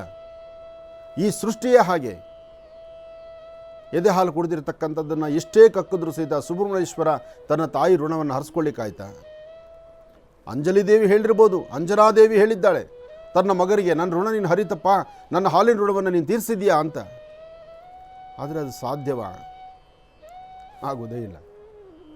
ಈ ನರನಾಡಿಗಳಿಂದ ಹಿಡಿದು ಚರ್ಮ, ಮುಖದ ಕಾಂತಿ, ನಮ್ಮ ವರ್ಚಸ್ಸು, ನಮ್ಮ ತೇಜಸ್ಸು, ಇವತ್ತಿನ ನಮ್ಮ ಈ ಸುಖ ಸಂತೋಷ, ಇದಕ್ಕೆಲ್ಲ ಯಾರು ಕಾರಣ? ಜನ್ಮದಾತರಲ್ದಿರ ಮತ್ತೆ ಯಾರೂ ಕಾರಣ ಆಗೋದಿಲ್ಲ. ನನ್ನ ರೆಕ್ಕೆ ಪುಕ್ಕಗಳ ಬೆಲೆತ ಮೇಲೆ 4 ಜನ ನನಗೆ ಸಹಾಯ ಮಾಡೋರಿದ್ದಾರೆ. ಇವತ್ತು ನಾನು ಯಾರು ಅಂತ ನನಗೆ ಗೊತ್ತಾಗಬೇಕಾದ್ರೆ ನಾನು ಗೊತ್ತಾದ ಮೇಲೆ ನೀವೆಲ್ಲರೂ ನನ್ನ ಜೊತೆಲಿದ್ದೀರಿ. ಆದರೆ ನನಗೆ ಗೊತ್ತಾಗೋ ಥರ ನಡೆಸಿದ್ದು ನನ್ನ ತಾಯಿ ಅಲ್ವ? ನನ್ನ ತಂದೆ ತಾಯಿ ನನಗೆ ವಿದ್ಯೆ, ಜ್ಞಾನ ಮತ್ತು ಒಂದು ಸಂಸ್ಕಾರ ಕೊಟ್ಟು ನನ್ನ ತಾಯಿ ಸರಿಯಾದ ದಾರಿಗೆ ನಾನು ಕರ್ಕೊಂಡು ಬಂದು ಕೂಡಿಸಿದ್ರಿಂದ ಇವತ್ತು ನಾನು ಈ ಆಸ್ಥಾನಕ್ಕೆ ಬಂದೆ. ಇದನ್ನು ನೀವೆಲ್ಲರೂ ನಾನು ಮೆಚ್ಚಿದ್ದೀರಿ. ಹಾಗೆ ಪ್ರತಿಯೊಬ್ಬರ ಮನೆ ಮಕ್ಕಳು ಇದನ್ನು ಅರ್ಥ ಮಾಡ್ಕೋಬೇಕು. ತಂದೆ ತಾಯಿನೇ ಪ್ರಧಾನ. ಅವ್ರ ಆಶೀರ್ವಾದ, ಅವ್ರ ಋಣವಂತೂ ಈ ಜನ್ಮಕ್ಕೆ ನಾವು ಹರಿಸ್ಲಿಕ್ಕೆ ಆಗೋದಿಲ್ಲ. ಆದರೆ ಸಾಧ್ಯವಾದಷ್ಟು ಮಟ್ಟಿಗೆ ಅವರವುಗಳ ಮನಸ್ಸನ್ನು ನೋಯಿಸ್ತೀರ, ಎಷ್ಟು ಸಾಧ್ಯವೋ ಅಷ್ಟು ಒಂದಷ್ಟು ಸೇವಾ ಮನೋಭಾವದಲ್ಲಿದ್ದರೆ ಅವರ ಆಶೀರ್ವಾದ ನಮಗೆ ಸಿಗುತ್ತೆ. ಅಂತಹ ತಂದೆ ತಾಯಿ ಆಶೀರ್ವಾದ ಎಲ್ಲರಿಗೂ ಸಿಗುವಂಥದ್ದಾಗಲಿ. ಎಲ್ಲರ ಮನೆಯಲ್ಲೂ ಆ ತಂದೆ ತಾಯಿ ಮಕ್ಕಳ ಮಧ್ಯದಲ್ಲಿ ಒಂದು ಅಪಾರವಾದಂತಹ ಒಂದು ವಿಶೇಷವಾದಂಥ ಪ್ರೀತಿ ವಿಶ್ವಾಸ, ಆ ಬಾಂಧವ್ಯ, ಬಂಧುತ್ವ ಅದು ಗಟ್ಟಿಯಾಗಲಿ. ಎಲ್ಲರಿಗೂ ಒಳ್ಳೆಯದಾಗಲಿ, ಶುಭವಾಗಲಿ. ಮಹರ್ಷಿವಾಣಿ ಕಾರ್ಯಕ್ರಮಕ್ಕೆ ಪ್ರತಿನಿತ್ಯದ ಕಾರ್ಯಕ್ರಮದ ಈ ಒಂದು ಸೊಬಗನ್ನು, ಈ ಸೊಗಡನ್ನು ತಾವೆಲ್ಲರೂ ಸಹಿತ ವೀಕ್ಷಣೆ ಮಾಡ್ತಿರ್ತೀವಿ. ಗುರುವಾರ ಬಂತು ಅಂದರೆ ಒಂದು ವನಸಿರಿ, ಅದ್ಭುತವಾದಂತಹ ವನಸಿರಿಯನ್ನು ಗುರುವಾರದಂದು ತಾವು ತಿಳ್ಕೊಳ್ತಾ ಇದ್ದೀರಿ. ಹಾಗೆ ಗುರುವಾರ ತಿಳಿಸುವಂತಹ ವನಸಿರಿಗಳಾಗಿರಲಿ ಅಥವಾ ತಂತ್ರಸಾರ ಆಗಿರಲಿ ಅಥವಾ ಒಂದು ವೈದ್ಯಕೀಯ ಆಗಿರಲಿ, ಅಂದರೆ ಸಂಬಂಧಪಟ್ಟಂಥ ರೀತಿ ಒಂದಿಷ್ಟು ಆಯುರ್ವೇದಿಕಲ್ಲಿರ್ತಕ್ಕಂಥ ವಿಚಾರಗಳು, ದೇಹದ ಆರೋಗ್ಯಕ್ಕೋಸ್ಕರ ಅಥವಾ ಪ್ರತಿಯೊಬ್ಬ ವ್ಯಕ್ತಿ ತಾನು ಹಾಕುವ ಹೆಜ್ಜೆಯಲ್ಲಿ ಬರ್ತಕ್ಕಂಥ ದೋಷಗಳನ್ನು ದೂರ ಮಾಡಿಕೊಳ್ಳೋದ್ರ ಬಗ್ಗೆ, ಈ ಪ್ರಕೃತಿ ಮಾತೆ ಕೊಟ್ಟಂಥ ವನಸಿರಿಗಳ ಬಗ್ಗೆ ಒಂದಷ್ಟು ಮಾಹಿತಿಯನ್ನು ಸಹಿತ ಪ್ರತಿ ಗುರುವಾರದ ಸಂಚಿಕೆಯಲ್ಲಿ ನಾವು ತಿಳ್ಕೊಳ್ತೇವೆ. ಇನ್ನು ಶನಿವಾರ ಅಂತ ಬಂದಾಗ ದೇವತೆಗಳ ದರ್ಶನ, ಪುಣ್ಯಕ್ಷೇತ್ರಗಳು, ತೀರ್ಥಕ್ಷೇತ್ರಗಳು, ಒಂದಿಷ್ಟು ವಿಶೇಷವಾಗಿರ್ತಕ್ಕಂಥ ಸಾನ್ನಿಧ್ಯಗಳಲ್ಲಿ ನಡೆದಂಥ ಪೂಜಾ ಹವನಗಳು, ಯಜ್ಞ ಯಾಗಾದಿಗಳು, ಇದರ ಬಗ್ಗೆ ಒಂದಷ್ಟು ಮಾಹಿತಿ ಇರುತ್ತೆ. ಹೀಗೆ ದಿನಂಪ್ರತಿ ಒಂದೊಂದು ತರಹ ಅನುಷ್ಠಾನಗಳು. ವಾರದ ಪ್ರಾರಂಭ ಸೋಮವಾರ ಸೋಮೇಶ್ವರ, ಸುಂದರೇಶ್ವರ, ಪರಮೇಶ್ವರನ್ನು ಪ್ರಾರ್ಥನೆ ಮಾಡ್ತಾ, ಅದರಲ್ಲೂ ಇವತ್ತು ನಂದಿ ಕ್ಷೇತ್ರವನ್ನು ಪ್ರಾರಂಭದಲ್ಲೇ ದರ್ಶನ ಮಾಡಿದ್ದೀವಿ. ನಿಮ್ಮೆಲ್ಲರ ಜೀವನ ಪಾವನ ಅಂತ ಹೇಳ್ತಾ, ಇನ್ನು ಇವತ್ತು ಪಂಚಾಂಗ ಶ್ರವಣವನ್ನು ನೋಡ್ತಾ ಪಂಚಾಂಗದಲ್ಲಿರ್ತಕ್ಕಂಥ ತಿಥಿವಾರ ನಕ್ಷತ್ರಗಳನ್ನು ತಿಳಿದುಕೊಂಡು ಇವತ್ತು ರಾಶಿಫಲದ ಕಡೆ ಗಮನ ಹರಿಸೋಣ. ಭಗವತಿ ಕಲ್ಯಾಣಾತ್ಮದ ಗಾತ್ರಾತ್ ಕಾಮಿಧಾರ್ಥ ಪ್ರದಾಯಿಂ ಶ್ರೀಮದ್ ವೆಂಕಟನಾಥಾಯಾಂ ಶ್ರೀನಿವಾಸಾಯ ಮಂಗಳಂ. ಬನ್ನಿ ಪಂಚಾಂಗ ಶ್ರವಣ ನೋಡೋಣ.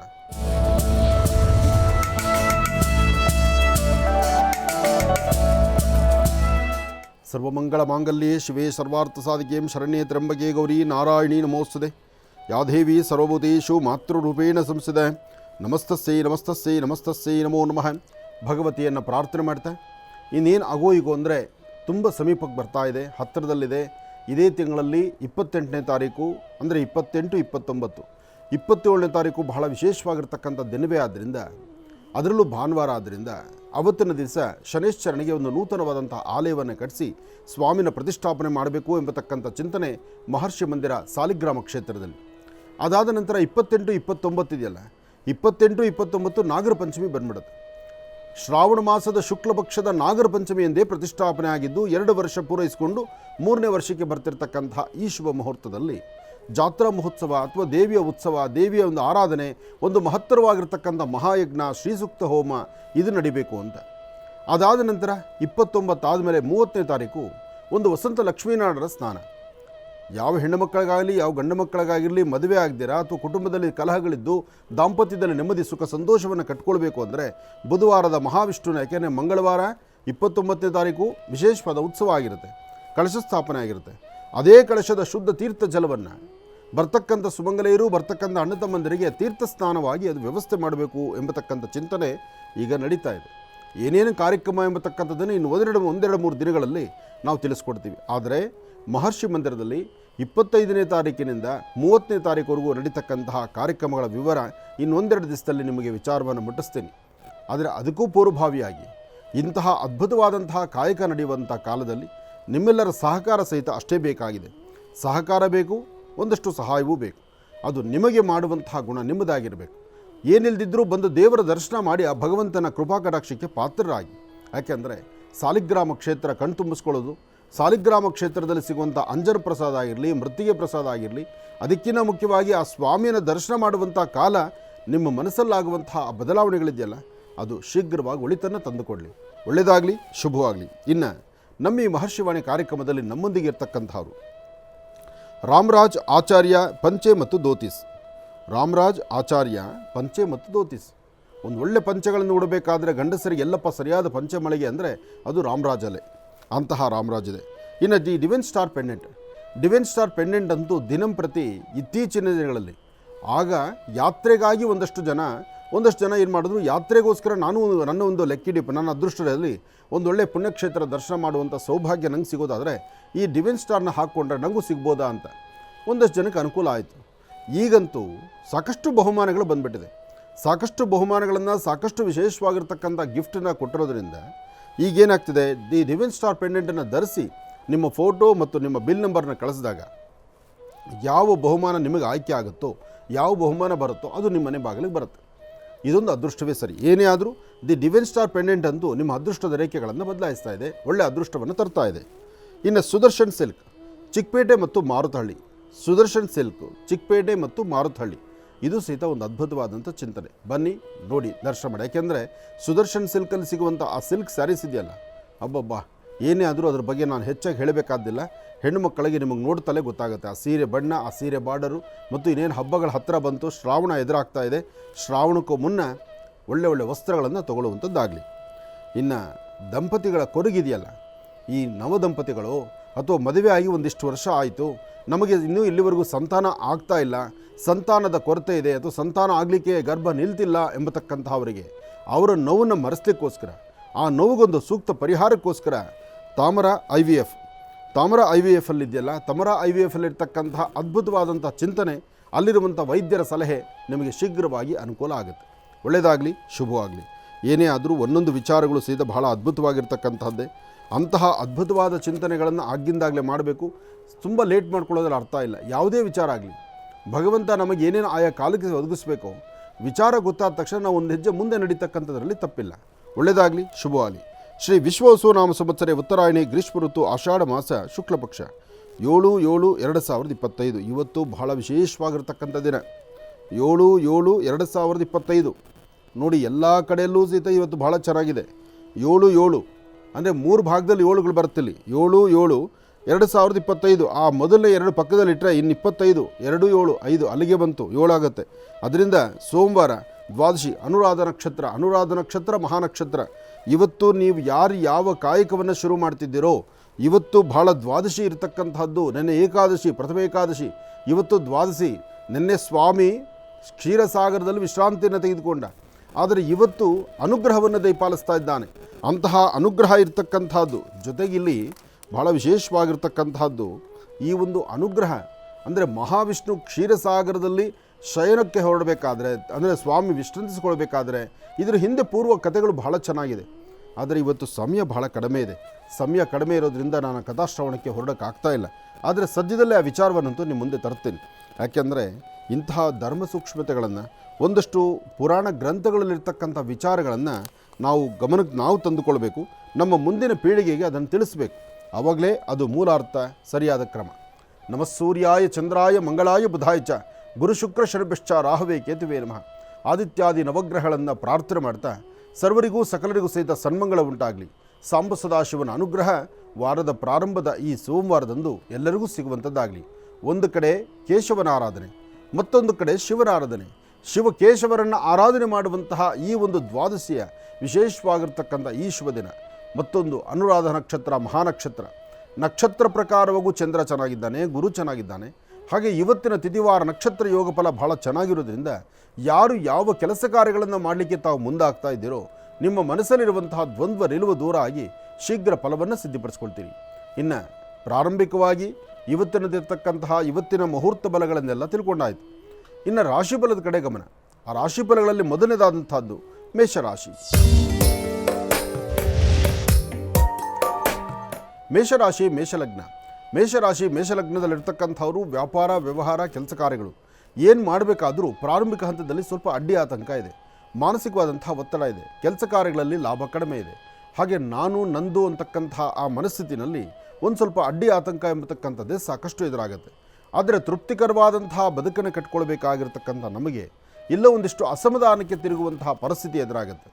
ಹಾಗೆ ಸಣ್ಣ ಸಣ್ಣ ಮನಸ್ಸಿಗೆ ಆಗುವಂಥ ಸಮಸ್ಯೆಗಳು ದೊಡ್ಡದಾದಂಥ ರೀತಿಯಲ್ಲೇ ಎಫೆಕ್ಟ್ ಆಗುತ್ತೆ. ಅಂದರೆ ಇವತ್ತು ಅಷ್ಟು ಲಾಭ ಇರತಕ್ಕಂಥದ್ದಲ್ಲ. ಮೇಷರಾಶಿಯಲ್ಲಿರ್ತಕ್ಕಂಥವರು ವಾರದ ಪ್ರಾರಂಭ, ಇಲ್ಲಿ ತಾಳ್ಮೆ ಬೇಕು, ಸಮಾಧಾನ ಬೇಕು, ಅನುಭವಸ್ಥರ ಮಾತು ಬೇಕು. ಹಾಗೆ ಯಾರು ನನ್ನವರು ತನ್ನವರು ಅಂತಕ್ಕಂಥದ್ರ ಅರಿವನ್ನು ತಂದುಕೊಂಡ್ರೆ ಮಾತ್ರ ಅದರ ಫಲಾಫಲಗಳನ್ನು ಮತ್ತಷ್ಟು ಸಿದ್ಧಿಪಡಿಸ್ಕೊಳ್ತೀರಿ. ಹಾಗೆ ಇವತ್ತಿನ ದಿವಸ ನೀವು ನಿಮ್ಮ ಕುಲದೇವರನ್ನು ಅಥವಾ ನಿಮ್ಮ ಮಾತಾಪಿತೃಗಳನ್ನು ಅಥವಾ ನಿಮ್ಮ ಧರ್ಮದ ಗುರುಗಳನ್ನು ಶ್ರದ್ಧೆಯಿಂದ ಪ್ರಾರ್ಥನೆ ಮಾಡಿ ಬೆಳಗ್ಗೆ ಮನೆಯಿಂದ ಹೊರಡಬೇಕಾದ್ರೆ ಒಂದು ಚಿಟಿಕೆ ಅರಿಶಿಣವನ್ನು ಅಂಗೈಯಲ್ಲಿ ಹಾಕ್ಕೊಂಡು ಸ್ವಲ್ಪ ನೀರು ಹಾಕ್ಕೊಂಡು ಅರಿಶಿಣದ ನೀರಿನಿಂದ ದೃಷ್ಟಿ ತೆಗೆದು ಆಚೆಗೆ ಹಾಕಿ ತದನಂತರ ಮನೆಯಿಂದ ಆಚೆ ಹೊರಡತಕ್ಕಂಥದ್ದು ಬಹಳ ಒಳ್ಳೆಯದು.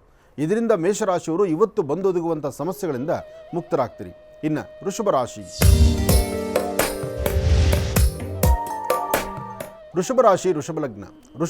ವೃಷಭಲಗ್ನದಲ್ಲಿರ್ತಕ್ಕಂಥವ್ರ ಮನಸ್ಸು ಸ್ವಲ್ಪ ಚಂಚಲತೆ ಇದೆ. ಪ್ರಾರಂಭಿಕ ಹಂತದಲ್ಲೂ ಅಂದರೆ ಬೆಳಗ್ಗೆ ಎದ್ದಾಗಲಿಂದಲೂ ಏನೋ ಒಂದು ತರಹ ಒತ್ತಡ, ದ್ವಂದ್ವ ನಿಲುವು, ಎಲ್ಲವನ್ನೂ ಸಹಿತ ಎರಡೆರಡು ಥರ ಆಲೋಚನೆ ಮಾಡೋದು. ಯಾವುದೋ ಒಂದು ಕ್ಷೇತ್ರದ ಬಗ್ಗೆ ಚಿಂತನೆ ಮಾಡ್ತೀರಿ, ಅಥವಾ ಯಾವುದೋ ಕೆಲಸದ ಬಗ್ಗೆ ಚಿಂತನೆ ಮಾಡ್ತೀರಿ, ಯಾವುದೋ ವ್ಯವಹಾರದ ಬಗ್ಗೆ ಚಿಂತನೆ ಮಾಡ್ತೀರಿ. ಚಿಂತನೆ ಮಾಡೋದು ಒಂದು, ನಡೆಸೋದು ಮತ್ತೊಂದು. ಹಾಗೆ ಇವತ್ತು ನಿಮ್ಮ ಪ್ರಯಾಣ ಕಾಲದಲ್ಲೂ ಸಹಿತ ಬಹಳ ಜಾಗೃತರಾಗಿರಬೇಕು. ಬೆಳಗ್ಗೆ ಮನೆಯಿಂದ ಆಚೆ ಹೊರಡುವಂಥ ಸಮಯ ಒಂದಲ್ಲ ಎರಡು ಸತಿ ನೋಡಿಕೊಂಡು ಹೊರಡಬೇಕು. ಹಾಗೆ ಯಾರೋ ಏನು ಹೇಳ್ತಾರೆ ಅಂತ ಸಡನ್ನಾಗಿ ನಿಲುವು ತಂದ್ಕೊಳ್ದಿರ ನಿಮ್ಮ ಒಳಮನಸ್ಸಿಗೆ ಅದು ಸರಿ ಇದೆಯಾ ಇಲ್ವಾ ಅಂತ ತೀರ್ಮಾನ ತಂದುಕೊಳ್ಬೇಕು. ಏನೇ ಆದರೂ ನಾವು ಮಾಡುವಂಥ ಕೆಲಸ ನಮಗೂ ಶ್ರೇಯಸ್ಕರವಾಗಿರಬೇಕು. ಹಾಗೆ ಯಾರೊಬ್ಬರಿಗೂ ತೊಂದರೆ ಆಗಬಾರ್ದು. ನಾವು ಇನ್ನೊಬ್ಬರನ್ನ ತೊಂದರೆ ಮಾಡಿ ಇನ್ನೊಬ್ಬರಿಗೆ ನೋವು ಕೊಟ್ಟು ನಾವೇನೋ ಸಂತೋಷ ಪಡ್ತೀವಿ ಅಂದರೆ ಆ ಕ್ಷಣದ ಸಂತೋಷ ಮಾತ್ರ ಅದು, ಮರುಕ್ಷಣ ಆ ನೋವು ನೀವು ಅನುಭವಿಸ್ಬೇಕಾಗತ್ತೆ. ಹಾಗಾಗಿ ವೃಷಭ ರಾಶಿಯಲ್ಲಿರ್ತಕ್ಕಂಥವ್ರು ಸ್ವಲ್ಪ ಬುದ್ಧಿವಂತಿಕೆಯಿಂದ ಆಲೋಚನೆ ಮಾಡಿದ್ರೆ ಖಂಡಿತ ಇವತ್ತು ಒಳಿತನ್ನು ಸಿದ್ಧಿಪಡಿಸ್ಕೊಳ್ತೀರಿ. ಏನೇ ಕೆಲಸ ಕಾರ್ಯ ಮಾಡಬೇಕಾದ್ರೂ ತಾಳ್ಮೆಯಿಂದ ಮಾಡಿ. ವೃತ್ತಿಯಲ್ಲಿ ಅಭಿವೃದ್ಧಿ ಬಗ್ಗೆ ಚಿಂತನೆ ಮಾಡಿ. ಹಾಗೆ ಇವತ್ತು ನಿಮ್ಮ ಮನೆಯ ಮುಂಭಾಗದಲ್ಲಿರ್ತಕ್ಕಂಥ ತುಳಸಿ ಗಿಡವನ್ನು ಮುಟ್ಟಿ ನಮಸ್ಕಾರ ಮಾಡಿಕೊಂಡು ಮನೆ ದೇವರ ಪ್ರಾರ್ಥನೆ ಮಾಡಿಕೊಂಡೇ ಮುಂದೆ ನಡೀರಿ. ಹಾಗೆ ಇವತ್ತಿನ ನಿಮ್ಮ ವರ್ಚಸ್ಸು, ತೇಜಸ್ಸು, ಮಾಡುವಂಥ ಕೆಲಸ, ವೃತ್ತಿಯ ಅಭಿವೃದ್ಧಿ ಎಲ್ಲವನ್ನು ಸಹಿತ ವಿಶೇಷವಾಗಿರ್ತಕ್ಕಂಥ ರೀತಿಯಲ್ಲಿ ನೀವು ಕಾರ್ಯಸಿದ್ಧಿಗಳನ್ನು ಮಾಡ್ಕೊಳ್ಬೇಕಾದ್ರೆ ಮೊದಲು ನೀವು ಅನುಸರಿಸಬೇಕಾಗಿರ್ತಕ್ಕಂಥದ್ದು, ಮಾಡಬೇಕಾಗಿರ್ತಕ್ಕಂಥ ಕೆಲಸ ನಿಮ್ಮ ಕುಲದೇವರ ಪ್ರಾರ್ಥನೆ, ಗುರು ಹಿರಿಯರ ಆಶೀರ್ವಾದ, ಸಾಧ್ಯವಾದರೆ ಒಂದು ಚಿಟಿಕೆ ತೊಗರಿ ಬೆಳೆಯನ್ನು ದಕ್ಷಿಣಾಭಿಮುಖವಾಗಿ ನಿಂತು ದೃಷ್ಟಿ ತೆಗೆದು ಆಚೆಗೆ ಹಾಕ್ತಕ್ಕಂಥದ್ದು. ಹೀಗೆ ಮಾಡೋದ್ರಿಂದ ಆರೋಗ್ಯದಲ್ಲಿ ಉಂಟಾಗ್ತಕ್ಕಂಥ ತೊಂದರೆ ತಾಪತ್ರೆಗಳನ್ನು ದೂರ ಮಾಡ್ಕೊಳ್ತೀರಿ. ಸರಿಯಾದ ಕ್ರಮದಲ್ಲಿ ತಾವು ನಡೀತೀರಿ. ಇನ್ನು ಮಿಥುನ ರಾಶಿ.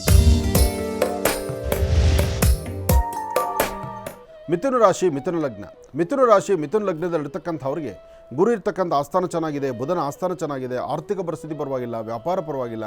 ಏನೋ ಒಂದು ಹೊಸದನವನ್ನು ಕಾಣಬೇಕು ಅಂದ್ಕೊಳ್ತೀರಿ, ಹೊಸ ಪ್ರಯೋಗದ ಬಗ್ಗೆ ಚಿಂತನೆ ಮಾಡ್ತೀರಿ, ವ್ಯಾಪಾರ ವ್ಯವಹಾರಗಳ ಬಗ್ಗೆ ಆಲೋಚನೆ ಮಾಡ್ತೀರಿ, ಉದ್ಯೋಗದಲ್ಲಿ ಸ್ವಲ್ಪ ಬದಲಾವಣೆ ತಂದುಕೊಳ್ಬೇಕು ಅಂದ್ಕೊಳ್ತೀರಿ, ಮಾಡುವಂಥ ಕೆಲಸದಲ್ಲಿ ಇನ್ನೇನಾದ್ರು ಬದಲಾವಣೆ ತರಬಹುದಾ ಅಂತಕ್ಕಂಥದ್ರ ಆಲೋಚನೆಯಲ್ಲಿರ್ತೀರಿ.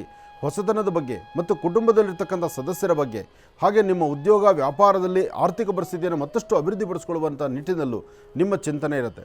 ಇವತ್ತು ಮಾಡುವಂಥ ವೃತ್ತಿ ಧರ್ಮದ ಅಭಿವೃದ್ಧಿ ಆಗಲಿ ಅಥವಾ ನಿಮ್ಮ ಕುಲದೇವರ ಅನುಗ್ರಹ ಆಗಿರಲಿ, ಎಲ್ಲವೂ ಕಾರ್ಯಸಿದ್ಧಿಯೇ. ಹಾಗಾಗಿ ಇವತ್ತು ನಿಮ್ಮ ಪ್ರಯಾಣ ಅಥವಾ ವ್ಯವಹಾರ, ಉದ್ಯೋಗದ ಕ್ಷೇತ್ರ ಮಧ್ಯಾಹ್ನ 12 ಗಂಟೆ ತನಕ ಸ್ವಲ್ಪ ವಿಭಿನ್ನತೆ ಇರುತ್ತೆ. 12ರ ನಂತರ ಯಥಾಸ್ಥಿತಿಯಾಗಿ ಸಮಾಧಾನಕ್ಕೆ ಬರ್ತಕ್ಕಂಥದ್ದಿರುತ್ತೆ. ಆದರೆ 12ರ ಒಳಗಾಗಿರುವಂಥ ದ್ವಂದ್ವ ನಿಲುವು ಇದೆಯಲ್ಲ, ಆ ದ್ವಂದ್ವ ಚಿಂತನೆ, ಎರಡೆರಡು ಥರ ಆಲೋಚನೆ ಮಾಡ್ತಕ್ಕಂಥದ್ದು, ಇದು ಸ್ವಲ್ಪ ನಿಮ್ಮನ್ನು ಬಾಧಿಸುತ್ತೆ. ಇದೆಲ್ಲವೂ ಜೊತೆಗೆ ಸ್ವಲ್ಪ ಬೆನ್ನೋವು ಅಧಿಕವಾಗಿ ಕಾಣಿಸುತ್ತೆ, ಅಥವಾ ನಿಮ್ಮ ಮೊಣಕಾಲು ನೋವುಗಳು ಬರ್ತಕ್ಕಂಥ ಸಾಂದ್ರತೆ ಇರುತ್ತೆ. ಇದರ ಬಗ್ಗೆ ಆಲೋಚನೆ ಇರಲಿ. ಹಾಗೆ ಯಾರು ಯಾವ ತರಹ ನಿಂದನೆ ಮಾಡಿದ್ರು ನಿಮ್ಮ ನಿಲುವು, ನಿಮ್ಮ ಒಳಮನಸ್ಸಿನ ತೀರ್ಮಾನ ಅದನ್ನು ತಪ್ಪಿಸ್ಕೋಬೇಡಿ. ಒಳ್ಳೆಯದಾಗಲಿ, ಶುಭವಾಗಲಿ. ಇನ್ನು ಕರ್ಕಾಟಕ ರಾಶಿ. ಕರ್ಕಾಟಕ ರಾಶಿ ಕರ್ಕಾಟಕ ಲಗ್ನ. ಕರ್ಕಾಟಕ ರಾಶಿ ಕರ್ಕಾಟಕ ಲಗ್ನದಲ್ಲಿರ್ತಕ್ಕಂಥವ್ರು ಇವತ್ತು ನಿಮ್ಮ ವ್ಯವಹಾರಗಳಲ್ಲಿ ಬಹಳ ಲಾಭ ಕಾಣ್ತೀರಿ. ವಿದ್ಯಾರ್ಥಿಗಳು ಓದೋದ್ರ ಕಡೆ ಗಮನ ಕೊಡ್ತೀರಿ. ಸರಿಯಾದ ಸಮಯಕ್ಕೆ ನಿಮ್ಮ ಆಫೀಸು ಕಚೇರಿಗಳಿಗೆ ಸೇರಿಕೊಳ್ಬೇಕು ಎಂಬತಕ್ಕಂಥ ಆತಂಕದಲ್ಲಿರ್ತೀರಿ. ಆದರೆ ಬಹಳ ವೇಗವಾಗಿ ಗಾಡಿ ಓಡಿಸುವಂಥದ್ದು ಅಥವಾ ಏನೋ ಬದಲಾವಣೆ ತಂದುಕೊಳ್ಬೇಕು ಎಂಬತಕ್ಕಂಥದ್ದು ನಿಮ್ಮಲ್ಲಿರುತ್ತೆ. ಅದಕ್ಕಾಗಿ ಸಾಧ್ಯವಾದಷ್ಟು ಶಾಂತಿಯುತವಾಗಿರಬೇಕು, ಸಮಾಧಾನವಾಗಿರಬೇಕು. ಅತಿಯಾದಂಥ ವೇಗ ಬೇಡ, ಯಾರೋ ಹೇಳಿದ್ರು ಅಂತ ಆ ತೀರ್ಮಾನಕ್ಕೆ ಬರ್ತಕ್ಕಂಥದ್ದು ಬೇಡ. ಸಮಾಧಾನವಾಗಿರಿ. ನಿಮಗೆ ಸರಿ ಅನ್ಸೋದನ್ನಷ್ಟೇ ಇವತ್ತು ನೀವು ಮಾಡಿ. ಯಾರೊಬ್ಬರು ಹೇಳುವಂಥ ಮಾತನ್ನು ಎಲ್ಲವನ್ನೂ ಆಲಿಸಬೇಕು.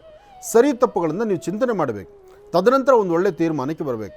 ಆಗಷ್ಟೇ ಕರ್ಕಾಟಕ ರಾಶಿಯವರಿಗೆ ರಾಶಿಯಲ್ಲಿರ್ತಕ್ಕಂಥದ್ದು ಜೊತೆಗೆ ಚಂದ್ರ ಇರ್ತಕ್ಕಂಥ ಆಸ್ಥಾನ, ಬುಧ ಇರ್ತಕ್ಕಂಥ ಆಸ್ಥಾನ ಮತ್ತಷ್ಟು ವಿಶೇಷವಾದಂಥ ಫಲವನ್ನು ತಾವು ಸಿದ್ಧಿಪಡಿಸ್ಕೊಳ್ತೀರಿ. ಗುರುವಿನ ಅನುಗ್ರಹದೊಂದಿಗೆ ಭಗವತಿಯ ಕೃಪಾಶೀರ್ವಾದ ಸಿಗಬೇಕಾದ್ರೆ ಮೊದಲು ನಿಮ್ಮ ಜನ್ಮದಾತೆ ತಾಯಿಯ ಪಾದ ಮುಟ್ಟಿ ನಮಸ್ಕಾರ ಮಾಡಿ ಅಥವಾ ನಿಮ್ಮ ತಾಯಿಯವರನ್ನ ಮನಸ್ಸಲ್ಲಿ ಪ್ರಾರ್ಥನೆ ಮಾಡಿಕೊಂಡು ತದನಂತರ ನಿಮ್ಮ ಕೆಲಸ ಕಡೆ ಗಮನ ಕೊಡಿ. ಅಧಿಕವಾದಂತಹ ಲಾಭವನ್ನೇ ಸಿದ್ಧಿಪಡಿಸ್ಕೊಳ್ತೀರಿ. ಒಳ್ಳೆಯದಾಗಲಿ, ಶುಭವಾಗಲಿ. ರಾಶಿಫಲಗಳನ್ನು ತಿಳ್ಕೊಳ್ತಾ ಇದ್ದೇವೆ. ಜೊತೆಗೆ ರಾಶಿಫಲಗಳ ಮಧ್ಯದಲ್ಲಿ ಒಂದಷ್ಟು ಸಮಯ ಸಿಕ್ಕಾಗ ನಿಮ್ಮನ್ನು ನೇರವಾಗಿ ಮಾತಾಡುವಂತಹ ಒಂದು ಸೌಭಾಗ್ಯ ನಮ್ಮದಾಗಿರುತ್ತೆ. ಅದಕ್ಕಾಗಿ ಯಾರು ಕರೆಗೆ ಪ್ರಯತ್ನಿಸ್ತೀರೋ ಸಮಯ ಈಗ ಕರೆಕ್ಟಾಗಿದೆ, ನಿಮ್ಮ ಪ್ರಯತ್ನ ಶುರುವಾಗಲಿ. ನೀವು ಶುರು ಮಾಡಿ. ರಾಶಿಫಲ ಮುಗಿದ ತಕ್ಷಣ ನಿಮ್ಮ ಕರೆಗೆ ಹೋಗಿಡುವಂತಹ ಕಾಯಕ ನಮ್ಮದಾಗಲಿ. ಹಾಗೆ ಇವತ್ತು ವಾರದ ಪ್ರಾರಂಭ ಸೋಮವಾರ. ಸೋಮೇಶ್ವರ ಸುಂದರೇಶ್ವರ ಪರಮೇಶ್ವರನ್ನು ಪ್ರಾರ್ಥನೆ ಮಾಡ್ತಾ ರಾಶಿಫಲಗಳಲ್ಲಿರ್ತಕ್ಕಂಥ ಅವರವರ ರಾಶಿಗಳಲ್ಲಿರ್ತಕ್ಕಂಥ ಲಾಭ ನಷ್ಟಗಳ ಬಗ್ಗೆ ಸ್ವಲ್ಪ ತಿಳ್ಕೊಳ್ತಾ ಮುಂದೆ ಏನು ಮಾಡಬೇಕಾಗಿದೆ ಅಥವಾ ಆಗುವಂತಹದ್ದು ಅಥವಾ ಇವತ್ತಿನ ಕಾಯಕದಲ್ಲಿ ನೀವು ಏನೆಲ್ಲ ಬದಲಾವಣೆ ತಂದುಕೊಳ್ಬೋದು ಇದೆಲ್ಲವೂ ಸಹಿತ ಈ ರಾಶಿಫಲದಲ್ಲಿ ಗೊತ್ತಾಗೋಗುತ್ತೆ. ಹಾಗಾಗಿ ರಾಶಿಫಲವನ್ನು ತಿಳ್ಕೊಳ್ಬೇಕು. ಅದರಲ್ಲಿರುವಂಥ ಸಣ್ಣ ಪುಟ್ಟ ಪರಿಹಾರಗಳನ್ನು ಆಗಿಂದಾಗಲೇ ತಾವು ಮಾಡ್ಕೋಬೇಕು. ಪರಿಹಾರಗಳನ್ನು ಮಾಡಿಕೊಂಡಾಗ ಮಾತ್ರವೇ ಅದರ ಫಲ ಸಿಗ್ತಕ್ಕಂಥದ್ದಾಗತ್ತೆ. ಒಳ್ಳೆಯದಾಗಲಿ, ಶುಭವಾಗಲಿ. ಇನ್ನು ಸಿಂಹರಾಶಿ. ಸಿಂಹರಾಶಿ ಸಿಂಹಲಗ್ನ. ಸಿಂಹರಾಶಿ ಸಿಂಹಲಗ್ನದಲ್ಲಿರ್ತಕ್ಕಂಥವರಿಗೆ ಚಂದ್ರನ ಆಸ್ಥಾನ, ಗುರುವಿನ ಅನುಗ್ರಹ ಚೆನ್ನಾಗಿದೆ. ಗುರುವಿನ ಅನುಗ್ರಹ ಇರೋದ್ರಿಂದ ದೂರಭಾರ ಪ್ರಯಾಣದ ಬಗ್ಗೆ ಆಗಲಿ, ವ್ಯಾಪಾರ ವ್ಯವಹಾರಗಳ ಬಗ್ಗೆ ಆಗಲಿ ಅಥವಾ ಕೆಲಸ ಕಾರ್ಯಗಳ ಬಗ್ಗೆ ಆಗಲಿ ತಾವು ಅಂದುಕೊಂಡಷ್ಟು ಲಾಭ 12 ಗಂಟೆ ತನಕ ಇದೆ. ಅಂದರೆ ಇವತ್ತು ಮಧ್ಯಾಹ್ನ 12ರವರೆಗೂ ಇರ್ತಕ್ಕಂಥ ಅಮೂಲ್ಯವಾದಂಥ ಸಮಯವನ್ನು ಸರಿಯಾದ ಕ್ರಮದಲ್ಲಿ ಅನುಸರಿಸಿದ್ರೆ ಮಾತ್ರ ಅದರ ಫಲಗಳು ಸಿಗುತ್ತೆ. ಹಾಗೆ ಸ್ವಲ್ಪ ನಿಷ್ಠುರಕ್ಕೊಳಗಾಗುವಂಥ ಪರಿಸ್ಥಿತಿ ಇವತ್ತು ಸಿಂಹರಾಶಿಯವ್ರಿಗಿದೆ. ಸಿಂಹರಾಶಿಯವರು ಏನು ಕೆಲಸಗಳನ್ನು ಮಾಡಬೇಕಾದ್ರೂ, ಯಾವ ವೃತ್ತಿಯನ್ನು ಆಯ್ಕೆ ಮಾಡಿಕೊಂಡಿದ್ರು, ಯಾವುದೇ ಒಂದು ವ್ಯವಹಾರಗಳನ್ನು ಮಾಡಬೇಕಾದ್ರೂ ಬೆಳಗ್ಗೆ 10:30 ನಂತರ ಸ್ವಲ್ಪ ಮಟ್ಟಿಗೆ ಬೆಳಕಾಗುತ್ತೆ. 10:30 ನಂತರ ಆಗುವಂತಹ ಬೆಳಕು ಅಲ್ಲಿಂದ ಆಚೆ ಸಿಗುವಂಥ ಒಂದಷ್ಟು ಸೌಭಾಗ್ಯ. ಆದರೂ 12ರ ತನಕ ಸ್ವಲ್ಪ ಮಂದಗತಿ. 12 ದಾಟಿದ ಮೇಲೆ ನಿಮ್ಮ ಕೆಲಸ ಸ್ಪೀಡ್ ಆಗುವಂಥದ್ದು. ಆದರೆ ನೀವೇನು ಅಂದುಕೊಂಡಿದ್ದೀರಲ್ಲ ಅಂದುಕೊಂಡಷ್ಟು ಸಾಧನೆ ಮಾಡ್ತೀರಿ ಇವತ್ತು. ಆದರೆ ಮೂಗಿನ ತುದಿಯಲ್ಲಿರ್ತಕ್ಕಂಥ ಕೋಪವನ್ನು ಕಡಿಮೆ ಮಾಡಿಕೊಳ್ಳಿ. ಸಮಾಧಾನವಾಗಿರಿ, ಸಂತೋಷವಾಗಿರಿ, ಭಗವಂತ ಕೊಟ್ಟಿದ್ದರಲ್ಲಿ ಆನಂದವಾಗಿರಿ. ಹಾಗೆ ಸಾಧ್ಯವಾದರೆ ನಿಮ್ಮ ಕೈಯಿಂದ 4 ಜನಕ್ಕೆ ಏನಾರು ಒಂದಿಷ್ಟು ಅನ್ನದಾನವನ್ನು, ಏನೋ ಒಂಚೂರು ಹಸಿವನ್ನು ಅಂದರೆ ಇನ್ನೊಬ್ಬರ ಹಸಿವನ್ನು ನೀವು ಹೋಗಿಸುವಂಥ ಕೆಲಸವನ್ನು ನೀವು ಮಾಡಬೇಕು. ನಿಮಗೆ ದೇವರು ಏನು ಶಕ್ತಿ ಕೊಟ್ಟಿದ್ದಾನೋ ಕೊಟ್ಟಿದ್ದರಲ್ಲಿ 4 ಜನ ಹಂಚ್ಕೊಂಡು ತಿನ್ನುವಂಥ ಮನಪರಿಸ್ಥಿತಿ ಇದ್ದರೆ ಸಾಕಷ್ಟು ಲಾಭವನ್ನು ತಂದುಕೊಳ್ತೀರಿ. ಹಾಗೆ ಇವತ್ತು ಮಧ್ಯಾಹ್ನ ಸರಿಸುಮಾರು 2 ಗಂಟೆಯಿಂದ 6:15 ತನಕ, 2ರಿಂದ 6:15 ಮಧ್ಯದಲ್ಲಿ ಅದ್ಭುತವಾದಂಥ ಕಾಯಕಗಳನ್ನು, ಕೆಲಸಗಳನ್ನು ಸಿದ್ಧಿಪಡಿಸ್ಕೊಳ್ತೀರಿ. ನಿಮಗೂ ಅನುಕೂಲ ಆಗುತ್ತೆ, 4 ಜನಕ್ಕೆ ಅನುಕೂಲ ಆಗುವಂಥ ಕೆಲಸನೂ ತಾವು ಮಾಡ್ತೀರಿ. ಒಳ್ಳೆಯದಾಗಲಿ, ಶುಭವಾಗಲಿ. ಇನ್ನು ಕನ್ಯಾ ರಾಶಿ. ಕನ್ಯಾ ರಾಶಿ ಕನ್ಯಾ ಲಗ್ನ. ಕನ್ಯಾ ರಾಶಿ ಕನ್ಯಾ ಲಗ್ನದಲ್ಲಿರ್ತಕ್ಕಂಥವ್ರಿಗೆ ವ್ಯಾಪಾರ ವ್ಯವಹಾರ, ವೃತ್ತಿ ಧರ್ಮದ ಅಭಿವೃದ್ಧಿ, ಮಾಡುವಂಥ ಕೆಲಸದಲ್ಲಿ ಸಾಕಷ್ಟು ಬದಲಾವಣೆ. ಹಾಗೆ ಸಂತೋಷವಾಗಿದ್ದು ವ್ಯವಹಾರಗಳು ಮಾಡಬೇಕು. ಆದರೆ ಮನಸ್ಸಲ್ಲೊಂದು ದುಃಖ ಇದೆ, ಮನಸ್ಸಲ್ಲೊಂದು ಆವೇಶ ಇದೆ, ಮನಸ್ಸಲ್ಲೊಂದು ಉದ್ವಿಗ್ನತನ ಇದೆ. ಯಾವುದೇ ಕೆಲಸ ಆದರೂ ಸಹಿತ ಸಮಾಧಾನ ನೀವು ಅಂದುಕೊಂಡಷ್ಟು ಬೇಗ ನಡೆಸಲಿಕ್ಕೆ ಆಗದಂಥ ರೀತಿಯಲ್ಲಿದೆ. ಆದರೆ ಯಾವುದೇ ವಿಚಾರಗಳಾದರೂ ಸಹಿತ ನೀವು ಅಂದುಕೊಂಡಷ್ಟು ಮಟ್ಟಿಗೆ ಹೆಚ್ಚಿನ ಫಲಾಫಲಗಳನ್ನು ಸಿದ್ಧಿಪಡಿಸ್ಕೊಳ್ಬೇಕು ಅಂದರೆ ನಂಬಿರ್ತಕ್ಕಂಥ ದೈವದ ಅನುಗ್ರಹ ಇವತ್ತು ಚೆನ್ನಾಗಿರೋದ್ರಿಂದ ಒಳ್ಳೆಯ ಮನಸ್ಸಿನಿಂದ ನಿಮ್ಮ ಕುಲದೇವರ ದರ್ಶನ, ಮಾತಾಪಿತೃಗಳ ಆಶೀರ್ವಾದ, ಅದರ ಜೊತೆಗೆ ಗ್ರಾಮ ದೇವತೆಯ ದರ್ಶನಕ್ಕೆ ಹೋಗಿ ಬರ್ತಕ್ಕಂಥದ್ದು. ಹಾಗೆ ಸಾಧ್ಯವಾದಷ್ಟು ಕಂದು ಬಣ್ಣದ ಗೋವಿಗೆ ಒಂದಿಷ್ಟು ಗೋಗ್ರಾಸ ಕೊಡ್ತಕ್ಕಂಥದ್ದು. ನಿಮ್ಮ ಕರಹಸ್ತದಿಂದ ಕಂದು ಬಣ್ಣದ ಗೋವಿಗೆ ಗೋಗ್ರಾಸವನ್ನು ಕೊಟ್ಟು ಪ್ರಾರ್ಥನೆ ಮಾಡಿದ್ದೆ ಆದರೆ ಹೆಚ್ಚಿನ ಫಲಾಫಲಗಳನ್ನು ಖಂಡಿತ ಸಿದ್ಧಿಪಡಿಸ್ಕೊಳ್ತೀರಿ. ಸತ್ಯಾಸತ್ಯತೆಗಳನ್ನು ಅರ್ತು ಆಲೋಚನೆ ಮಾಡಬೇಕು, ದುಡುಕಬಾರ್ದು. ಇವತ್ತು ದುಡುಕಿ ತೀರ್ಮಾನ ತಂದುಕೊಂಡ್ರೆ ನಿಮ್ಮ ಮನಸ್ಸು ನೋಯುತ್ತೆ, ಮತ್ತೊಬ್ಬರಿಗೂ ನೋವು ಕೊಟ್ಟಂಗಾಗತ್ತೆ. ಹಾಗಾಗಿ ಶಾಂತಿ ಸಮಾಧಾನವಾಗಿದ್ದು ತೃಪ್ತಿಕರವಾದಂತಹ ಬದುಕನ್ನು ಕಟ್ಟಿಕೊಂಡ್ರೆ ಹೆಚ್ಚಿನ ಫಲಾಫಲಗಳನ್ನು ತಾವು ಸಿದ್ಧಿಪಡಿಸ್ಕೊಳ್ಬೋದು. ಒಳ್ಳೆಯದಾಗಲಿ, ಶುಭವಾಗಲಿ. ಇನ್ನು ತುಲಾರಾಶಿ. ತುಲಾರಾಶಿ ತುಲಾಲಗ್ನ. ತುಲಾರಾಶಿ ತುಲಾಲಗ್ನದಲ್ಲಿರ್ತಕ್ಕಂಥವರು ವ್ಯಾಪಾರ ವ್ಯವಹಾರ, ಮಾಡಬೇಕಾಗಿರ್ತಕ್ಕಂಥ ಕೆಲಸ ಕಾರ್ಯಗಳು, ಜವಾಬ್ದಾರಿ ಸಾಕಷ್ಟು ಇದೆ. ಏನು ಮಾಡಬೇಕು ಅದರ ಅರಿವು ಆಗದಂಥ ರೀತಿಯಲ್ಲಿದೆ. ಎಲ್ಲರಿಗೂ ಮಾತು ಕೊಡುವಂಥ ರೀತಿ ಆಗುತ್ತೆ. ಯಾವ ಕೆಲಸವನ್ನು ಪರಿಪೂರ್ತಿ ಮಾಡ್ತೀವಿ ಅನ್ನೋದನ್ನು ಆಲೋಚನೆ ಮಾಡಬೇಕಾಗತ್ತೆ. ಹಾಗೆ ಕೆಲವಷ್ಟು ಕಾಗದ ಪತ್ರಗಳಿಗೆ ಸಹಿ ಆಗಬೇಕಾಗಿರ್ತಕ್ಕಂಥ ಪರಿಸ್ಥಿತಿ ಇವತ್ತಿರುತ್ತೆ. ಇವತ್ತು ಬಹಳ ಜವಾಬ್ದಾರಿ ಸ್ಥಾನದಲ್ಲಿ ನಿಂತು ಆಲೋಚನೆ ಮಾಡಬೇಕಾಗತ್ತೆ. ನಿಮ್ಮ ವೃತ್ತಿಯಲ್ಲೇ ಒಂದು ಬದಲಾವಣೆ ಬೇಕು, ಆದರೆ ವ್ಯವಹಾರಗಳನ್ನು ಏನು ಮಾಡಬೇಕಾದ್ರೂ ಭಾಳ ಜೋಪಾನ ಇರಬೇಕು. ಹಾಗೆ ಇವತ್ತು ಸಣ್ಣ ಸಣ್ಣ ವಿಚಾರಕ್ಕೂ ಸಹಿತ ಮನಸ್ತಾಪ ಅಂತಕ್ಕಂಥದ್ದು ಇರುತ್ತೆ. ಆ ಮನಸ್ತಾಪಗಳಾಗ್ದಿರ ಶಾಂತಿ ಸಮಾಧಾನವಾಗಿದ್ದು ಮನಸ್ಸಲ್ಲಿರ್ತಕ್ಕಂಥ ದ್ವಂದ್ವ ನಿಲುವನ್ನು ದೂರ ಮಾಡಿಕೊಂಡ್ರೆ ಖಂಡಿತ ಒಳಿತಾಗುತ್ತೆ. ಸಾಧ್ಯವಾದರೆ ತುಲಾರಾಶಿಯಲ್ಲಿರ್ತಕ್ಕಂಥವ್ರು ಒಂದು ತಾಮ್ರದ ತಂಬಿಗೆ, ತಾಮ್ರದ ಪಂಚಪಾತ್ರೆ ಅಥವಾ ತಾಮ್ರದ ತಟ್ಟೆನಲ್ಲಿ ಒಂದಷ್ಟು ನೀರು ಹಾಕಿ ಅದರಲ್ಲಿ 4 ಅಥವಾ 2 ಕೆಂಪು ಹೂಗಳನ್ನು ಹಾಕಿ, ಕೆಂಪು ಹೂವನ್ನು ಹಾಕಿ ಒಂದು ಕರಿಮೆಣಸನ್ನು ದೃಷ್ಟಿ ತೆಗೆದು ಆ ಕರಿಮೆಣಸನ್ನು ನೀರಿಗೆ ಹಾಕಿ, ತದನಂತರ ನೀರಿನೊಂದಿಗೆ ಎಲ್ಲವೂ ಸೇರಿಸಿ ಒಂದ್ಸತಿ ದೃಷ್ಟಿ ತೆಗೆದು ಹಸಿರು ಗಿಡದ ಮೇಲೆ ಹಾಕೋದ್ರಿಂದ ಕೆಲವಷ್ಟು ಕರ್ಮಕ್ಲೇಶಗಳು ದೂರ ಆಗುತ್ತೆ, ಬರುವಂತಹ ಒತ್ತಡಗಳು ದೂರ ಆಗುತ್ತೆ, ಇರ್ತಕ್ಕಂಥ ದೋಷಗಳಿಂದ ಮುಕ್ತರಾಗ್ತೀರಿ. ಸಾಧ್ಯವಾದಷ್ಟು ತುಲಾರಾಶಿಯವರು ಇದನ್ನು ಮಾಡಿ ಇದರಿಂದ ಹೆಚ್ಚಿನ ಫಲವನ್ನು ತಾವು ಸಿದ್ಧಿಪಡಿಸ್ಕೊಳ್ತೀರಿ. ಒಳ್ಳೆಯದಾಗಲಿ, ಶುಭವಾಗಲಿ. ಇನ್ನು ವೃಶ್ಚಿಕ ರಾಶಿ. ವೃಶ್ಚಿಕ ರಾಶಿ, ವೃಶ್ಚಿಕ ಲಗ್ನ. ವೃಶ್ಚಿಕ ರಾಶಿ, ವೃಶ್ಚಿಕ ಲಗ್ನದಲ್ಲಿರ್ತಕ್ಕಂಥವರು ಆರೋಗ್ಯ, ವ್ಯವಹಾರ, ಕೆಲಸ ಕಾರ್ಯಗಳು, ಸಾಕಷ್ಟು ಒತ್ತಡದ ಬದುಕು, ಏನೋ ಒಂದು ಬಲವಾದಂತಹ ವಿಚಾರಗಳನ್ನು ತಲೆಯಲ್ಲಿಟ್ಕೊಳ್ತಕ್ಕಂಥದ್ದು, ಯಾವುದು ಸರಿ ಯಾವುದು ತಪ್ಪು, ಸರಿ ತಪ್ಪುಗಳನ್ನು ಸರಿಯಾದ ದಾರಿಯಲ್ಲಿ ನಡೆಸಬೇಕು ಎಂಬತಕ್ಕಂಥ ಆಲೋಚನೆ ಇರುತ್ತೆ. ಆದರೆ ಯಾವುದು ಮಾಡಲಿಕ್ಕೂ ಸರಿಯಾದ ದಾರಿ ಸಿಗದಂಥ ರೀತಿಯಲ್ಲಿರುತ್ತೆ. ಇವತ್ತು ವೃತ್ತಿಯಲ್ಲಿ ಒಂದು ಬದಲಾವಣೆ ತಂದುಕೊಳ್ಬೇಕು ಎಂಬತಕ್ಕಂಥ ಆಸೆ ಇರುತ್ತೆ, ಆದರೆ ಯಾವುದೂ ಮಾಡಲಿಕ್ಕೆ ಆಗದಂಥ ರೀತಿಯಲ್ಲಿರುತ್ತೆ. ಮಾಡುವಂಥ ಕೆಲಸದಲ್ಲಿ ಒಂದು ಬದಲಾವಣೆ ತರಬೇಕು ಅಂತಕ್ಕಂಥ ಆಸೆ ಏನೋ ಇದೆ, ಆದರೆ ಯಾವುದೂ ಮಾಡಲಿಕ್ಕೆ ಆಗ್ತಾ ಇಲ್ಲ. ಆದರೆ ವೃಶ್ಚಿಕ ರಾಶಿಯವರಿಗೆ ಇವತ್ತು ಮಧ್ಯಾಹ್ನ 12 ಗಂಟೆ ನಂತರ, ಅಂದರೆ 12ರಿಂದ 12:40, 12ರಿಂದ 12 ಗಂಟೆ 40 ನಿಮಿಷ ನಿಮ್ಮ ಚಿಂತನೆಯಲ್ಲಿ ಸಾಕಷ್ಟು ಫಲಾಫಲಗಳನ್ನು ಸಿದ್ಧಿಪಡಿಸ್ಕೊಳ್ತೀರಿ. ಹಾಗೆ ವೃತ್ತಿಯ ಅಭಿವೃದ್ಧಿ ಬಗ್ಗೆ ಚಿಂತನೆ ಮಾಡ್ತೀರಿ. ಇವತ್ತು ನಿಮ್ಮ ಕುಲದೇವರನ್ನು ಪ್ರಾರ್ಥನೆ ಮಾಡಿ ಇಷ್ಟಾರ್ಥವನ್ನು ಸಿದ್ಧಿಪಡಿಸ್ಕೊಳ್ತಕ್ಕಂತಹ ಒಂದು ಫಲ ಇದೆ. ಸಾಧ್ಯವಾದರೆ ಒಂದಷ್ಟು ಬೆಲ್ಲ ಅಥವಾ ಸಕ್ಕರೆ ಇಂಥದ್ದನ್ನು ಪುಡಿ ಮಾಡಿ ಎಲ್ಲಿ ಇರುವೆಗೂಡಿರುತ್ತೋ ಆ ಇರುವೆಗಳಿಗೆ ಹಾಕಿ ನಮಸ್ಕಾರ ಮಾಡೋದ್ರಿಂದ ವೃಶ್ಚಿಕ ರಾಶಿಯವರಿಗೆ ಮತ್ತಷ್ಟು ವಿಶೇಷವಾದ ಫಲ. ಜೊತೆಗೆ ಹನುಮನ ಪ್ರಾರ್ಥನೆ ಮಾಡಿ. ಮನೋಜವಂ ಆರ್ತುತಲ್ಯ ವೇಗಂ ಜಿತೇಂದ್ರಿಯಂ ಬುದ್ಧಿಮತಾಂ ವರಿಷ್ಠಂ ವಾತಾತ್ಮಜಂ ವಾನರುದು ಮುಖ್ಯಂ ಶ್ರೀರಾಮದೂತಂ ಶಿರಸಾ ನಮಾಮಿ. ಹನುಮನ ಪ್ರಾರ್ಥನೆ ಮಾಡಿ ಇಷ್ಟಾರ್ಥವನ್ನು ಸಿದ್ಧಿಪಡಿಸ್ಕೊಳ್ತೀರಿ. ಒಳ್ಳೆಯದಾಗಲಿ, ಶುಭವಾಗಲಿ. ಇನ್ನು ಮಹರ್ಷಿವಾಣಿ ಕಾರ್ಯಕ್ರಮಕ್ಕೆ ಕರೆ ಮಾಡ್ತಕ್ಕಂಥವರು ಸಾಕಷ್ಟು ಜನ ಇದ್ದೀರಿ. ನಿಮ್ಮ ಕರೆಗೆ ಹೋಗೊಟ್ಟು ಒಂದಷ್ಟು ವಿಚಾರಗಳಲ್ಲಿ ಅದರಲ್ಲಿರ್ತಕ್ಕಂತಹ ಲಾಭ ನಷ್ಟಗಳನ್ನು ಅಥವಾ ಒಂದಷ್ಟು ಪರಿಹಾರ ಮಾರ್ಗವನ್ನು ಹುಡುಕಿ ಅದ್ರ ಬಗ್ಗೆ ತಿಳ್ಕೊಳ್ಳುವಂಥದ್ದೇ ಒಂದು ಅದ್ಭುತ ಕಲೆ. ಬನ್ನಿ, ಮೊದಲು ಯಾರು ಕರೆಗೆ ಸಿದ್ಧರಾಗಿದ್ದಾರೆ ಅವ್ರನ್ನ ಮಾತಾಡ್ಸೋಣ. ಹಲೋ. ಹಲೋ, ನಮಸ್ತೆ ಗುರುಜಿ. ನಮಸ್ತೆ ತಾಯಿ, ಹೇಳಮ್ಮ. ನನಗೆ ಮದುವೆ ಆಗಿ 7 ವರ್ಷ ಆಯಿತು, ಇನ್ನೂ ಮಕ್ಕಳಾಗಿಲ್ಲ. ಓಹೋ. ಅದಕ್ಕೆ ಪರಿಹಾರ ಏನಾದರೂ ಬೇಕಿತ್ತು ಗುರುಜಿ. ಚಿಂತೆ ಮಾಡಬೇಡಮ್ಮ, ನಿಂದು ಮಂತ್ಲಿ ಡೇಟ್ಸ್ ಎಲ್ಲ ಕರೆಕ್ಟಾಗಿದೆಯಾ? ಎಲ್ಲ ರೆಗ್ಯುಲರ್ ಆಗಿದೆ. ಹಾಸ್ಪಿಟಲ್ ತೋರಿಸಿದ್ರೆ ಪ್ರಾಬ್ಲಮ್ ಏನೂ ಇಲ್ಲ ಅಂತಾರೆ. ಹಾಸ್ಪಿಟಲ್ಲಿ ಪ್ರಾಬ್ಲಮ್ ಇಲ್ಲ ಅಂತಾರೆ, ಎಲ್ಲ ಪ್ರಾಬ್ಲಮ್ ರೆಗ್ಯುಲರ್ ಇಲ್ಲ, ಇದೆ. ಎಲ್ಲ ನಾರ್ಮಲ್ ಆಗಿದೆ, ನಿಮ್ಗೆ ನ್ಯಾಚುರಲ್ ಆಗಿ ಆಗುತ್ತೆ ಅಂತ ಅಂತಾರೆ. ಟ್ರೀಟ್ಮೆಂಟ್ ಅವಶ್ಯಕತೆ ಇಲ್ಲ, ಏನು ಪ್ರಾಬ್ಲಮ್ ಇಲ್ಲ ಇಬ್ಬರಿಗೂ ಅಂತ ಹೇಳ್ತಾರೆ. ಆಗಲಿ, ತುಂಬ ಸಂತೋಷ. ಹಾಗೇ ಇರಲಿ, ಆದಷ್ಟು ಬೇಗ ನಿಲ್ಲಿ. ಆದರೂ ಒಂದು ಕೆಲಸ ಮಾಡಿ, ಈ ಮಂತ್ಲಿ ಡೇಟ್, ಈ ಸತಿ ಡೇಟ್ ಆಗುತ್ತಲ್ಲ ನಿಂದು, ಡೇಟ್ ಆದಮೇಲೆ ಅಂದರೆ 4-5 ಆದಮೇಲೆ ಹತ್ತಿರದಲ್ಲಿ ಎಲ್ಲಾದರೂ ಒಂದು ಅಶ್ವತ್ಥ ವೃಕ್ಷ ಇದ್ದರೆ, ಅರಳಿ ವೃಕ್ಷ ಇದ್ದರೆ, ನೀವು ಗಂಡ ಹೆಂಡತಿ ಇಬ್ಬರು ಪ್ಲಾನ್ ಮಾಡಿಕೊಂಡು ಬೆಳಗ್ಗೆ ಬೇಗ ತಲೆಗೆ ಸ್ನಾನ ಮಾಡಿಕೊಂಡು ಕನಿಷ್ಠ ಪಕ್ಷ 9 ದಿವಸ ಆ ಅಶ್ವತ್ಥ ಪ್ರದಕ್ಷಿಣೆ ಮಾಡಿ. ಅಶ್ವತ್ಥ ಅರಳಿ ವೃಕ್ಷವನ್ನು ಪ್ರದಕ್ಷಿಣೆ ಮಾಡಿ ಆ ವೃಕ್ಷದಿಂದ ಒಂದಿಷ್ಟದ ಬೇರು ತೊಗೊಂಬಂದ್ಕೊಳ್ಳಿ. ಅರಳಿ ವೃಕ್ಷದ ಬೇರು, ಆ ಬೇರನ್ನ ತಂದು ಅದನ್ನು ಪ್ರತಿ ದಿವಸ ಬೆಳಗ್ಗೆ ಎದ್ದು ಗಂಧ ತೆಗೆದು ನೆಕ್ಸ್ಟ್ ಡೇಟ್ ಆಗಿ ಮತ್ತೊಂದು ಡೇಟ್ ಬರುವ ತನಕ ಇದನ್ನು ತಪ್ಪಿಸಬಾರ್ದು. ಆ ಗಂಧವನ್ನು ತೆಗಿಬೇಕು. ಗಂಧವನ್ನು ಅರ್ಧ ಸ್ಪೂನ್ ಹಾಲಲ್ಲಿ ಅದನ್ನು ಮಿಶ್ರಣ ಮಾಡಿಕೊಂಡು ಅದನ್ನು ನೀರು ಮಾತ್ರ ತಗೋಬೇಕು. ಇನ್ನು ನಿಮ್ಮ ಮನೆಯವ್ರದಂತೂ ಏನು ಪ್ರಾಬ್ಲಮ್ ಇಲ್ಲ ಅಂತ ಹೇಳಿದ್ದಾರೆ ವೈದ್ಯರು ಅಲ್ವಾ? ಹೌದು. ಹಾಗಿದ್ರೆ ನೀನು ಈ ಕೆಲಸ ಮಾಡು. ಇದೊಂದರಿಂದ ತುಂಬ ಬೇಗ ಅನುಕೂಲ ಆಗುತ್ತೆ, ಗರ್ಭ ನಿಲ್ಲಕ್ಕೆ ದಾರಿ ಆಗುತ್ತೆ. ಯಾಕೆಂದರೆ ಕೆಲವು ಮೆಡಿಕಲ್ ಸೈನ್ಸ್ಗೂ ಸಹಿತ ಮೀರಿದ್ದು ಇನ್ನೊಂದು ಸೈನ್ಸ್ ಇದೆ. ಆ ದೃಷ್ಟಿ ನೋಡೋದಾದರೆ ನೀನು ಈ ಪ್ರಕಾರ ಮಾಡ್ಕೊಳ್ಳೋದು ನಿನಗೆ ಶೀಘ್ರವಾಗಿ ಅನುಕೂಲ ಆಗುತ್ತೆ. ಸ್ವಾಮಿ ಅನುಗ್ರಹದಿಂದ ಆದಷ್ಟು ಬೇಗ ನೀನು ಗರ್ಭ ನಿಲ್ಲಿ, ನಿನ್ನ ಮನೆಗೂ ಒಂದು ಪುಟ್ಟ ಸಂತಾನ, ಒಂದು ಮುದ್ದಾದಂಥ ಕಂದಮ್ಮ ಬರಲಿ. ಒಳ್ಳೆಯದಾಗಲಿ, ಶುಭವಾಗಲಿ. ರಾಶಿಗಳು, ರಾಶಿಫಲ ಜೊತೆಗೆ ನಿಮ್ಮ ಕರೆಗೆ ಹೋಗಿರ್ತಕ್ಕಂಥದ್ದು, ಹಾಗೆ ಕೆಲವಷ್ಟು ವಿಚಾರಗಳನ್ನು ಹಂಚಿಕೊಳ್ತಕ್ಕಂಥದ್ದು. ಯಾವುದೇ ವಿಚಾರ ಆದರೂ, ಯಾವುದೇ ವನಸರಿಗಳ ಬಗ್ಗೆ ಆದರೂ ತಿಳ್ಕೊಳ್ಬೇಕಾದ್ರೆ ಅದು ಮಹರ್ಷಿವಾಣಿ ಕಾರ್ಯಕ್ರಮನೇ.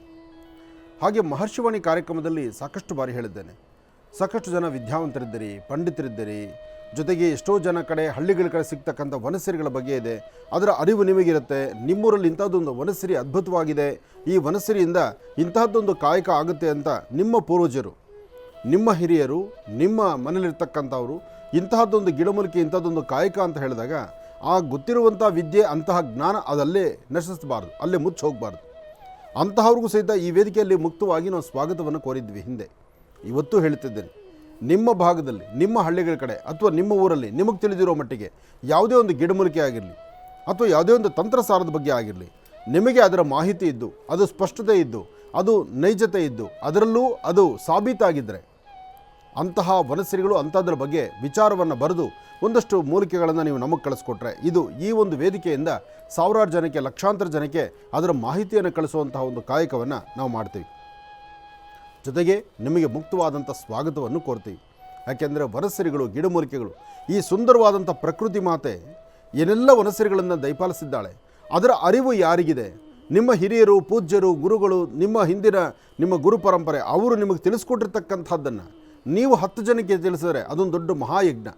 ಅಂತಹ ಯಜ್ಞಕ್ಕೆ ಪಾಲ್ಗೊಳ್ತಕ್ಕಂಥವರು ನಿಜಕ್ಕೂ ಪುಣ್ಯಾತ್ಮರು, ಪುರುಷರಾಗ್ತಾರೆ. ಒಳ್ಳೆಯದಾಗಲಿ, ಶುಭವಾಗಲಿ. ಇನ್ನು ಧನುರಾಶಿ.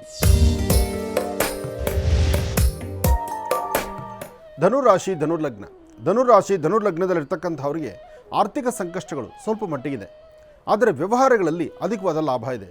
ಮನಸ್ಸಲ್ಲಿರ್ತಕ್ಕಂತಹ ದ್ವಂದ್ವ ನಿಲುವು ದೂರ ಮಾಡಿಕೊಂಡು ಧೈರ್ಯದಿಂದ, ಶ್ರದ್ಧೆಯಿಂದ, ಭಕ್ತಿಯಿಂದ ಭಗವಂತನ ಪ್ರಾರ್ಥನೆ ಮಾಡ್ತಾ ನೀವು ನಂಬಿರ್ತಕ್ಕಂಥ ದೈವದ ಕೃಪೆಯಿಂದ ಒಂದು ಸಾಧನೆಯನ್ನು ಮಾಡ್ತೀರಿ, ಒಂದು ಫಲಾಫಲಗಳನ್ನು ಸಿದ್ಧಿಪಡಿಸ್ಕೊಳ್ತೀರಿ. ಇವತ್ತು ನೀವು ಏನು ಚಿಂತನೆ ಮಾಡ್ತೀರೋ ಅದು ಅಧಿಕವಾದಂತಹ ಲಾಭವಿದೆ. ಆದರೆ ಯಾವುದೇ ಕಾಯಕವನ್ನು ಮಾಡಬೇಕಾದ್ರೂ, ಕೆಲಸ ಕಾರ್ಯಗಳನ್ನು ಮಾಡಬೇಕಾದ್ರೂ ಸ್ವಲ್ಪ ಜವಾಬ್ದಾರಿಯುತವಾದಂಥ ಸ್ಥಾನದಲ್ಲಿ ನಿಂತು ನಡೆಸಬೇಕು. ಹಾಗೆ ಇವತ್ತು ನೀವು ನಂಬಿರ್ತಕ್ಕಂಥ ದೈವದ ಕೃಪಾಶೀರ್ವಾದದಿಂದ ಕಾಯಕ ಸಿದ್ಧಿಯಾಗುತ್ತೆ. ಆದರೆ ಯಾವುದೇ ಕೆಲಸ ಕಾರ್ಯಗಳನ್ನು ಮಾಡಬೇಕಾದ್ರೂ ಮೊದಲೊಂದು ಗೋಪ್ರಾರ್ಥನೆ ಮಾಡತಕ್ಕಂಥದ್ದು ಬಹಳ ಉತ್ತಮ. ಧನುರಾಶಿಯಲ್ಲಿರ್ತಕ್ಕಂಥವ್ರು ಒಂದು ಗೋವಿಗೆ ಒಂದಿಷ್ಟು ಗೋಗ್ರಾಸ ಕೊಡಿ. ಆ ಗೋಗ್ರಾಸ ಕೊಟ್ಟರು ನಂತರ ನೀವು ಆ ಕಾಯಕವನ್ನು ಶುರು ಮಾಡಿದ್ರೆ ಅದರ ಫಲಾಫಲಗಳು ಸಾಕಷ್ಟು ಆಗುತ್ತೆ. ಹಾಗೆ ಇವತ್ತಿನ ದಿವಸ ತಾಯಿ ಮಹಾಲಕ್ಷ್ಮಿಯನ್ನು ಪ್ರಾರ್ಥನೆ ಮಾಡಿ. ಸರ್ವಮಂಗಳ ಮಾಂಗಲ್ಯೇ ಶಿವೇ ಸರ್ವಾರ್ಥ ಸಾಧಿಕೆ ಶರಣ್ಯೇ ತ್ರ್ಯಂಬಕೆ ಗೌರಿ ನಾರಾಯಣಿ ನಮೋಸ್ತುತೆ. ಭಗವತಿಯ ಕೃಪಾಕಟಾಕ್ಷವನ್ನು ಸಿದ್ಧಿಪಡಿಸಿಕೊಂಡು ಅಸಾಧ್ಯವಾದ್ದನ್ನು ಸಾಧನೆ ಮಾಡಿಕೊಳ್ಳುವಂತಹ ಯೋಗಫಲ ನಿಮ್ಮ ಭವಿಷ್ಯತ್ತಲ್ಲಾಗಲಿ. ಹಾಗೆ ಇವತ್ತು ನೀವು ಮಾಡಬೇಕಾಗಿರ್ತಕ್ಕಂಥದ್ದು ಮಧ್ಯಾಹ್ನ 12 ಗಂಟೆ ಅಭಿಜಿನ್ ಲಗ್ನ ಅಥವಾ ಶುಭ ಸಂಧ್ಯಾಕಾಲ ಗೋಧೂಳಿ ಲಗ್ನ. ಈ ಒಂದು ಸಮಯದಲ್ಲಿ 9 ವರ್ಷದ ಒಳಗಿರುವಂಥ ಸಣ್ಣ ಪುಟ್ಟ ಮಕ್ಕಳಿಗೆ ಒಂದಷ್ಟು ತಿಂಡಿ ತಿನಿಸನ್ನು ಕೊಟ್ಟು ಆ ಮಕ್ಕಳನ್ನು ಸಂತೋಷಪಡಿಸಿದ್ರೆ ನೀವು ಯಾವ ಕೆಲಸವನ್ನು ಅಂದುಕೊಂಡ್ರೂ ಕಾರ್ಯಸಿದ್ಧಿಯೇ. ಒಳ್ಳೆಯದಾಗಲಿ. ಇನ್ನು ಮಕರ ರಾಶಿ.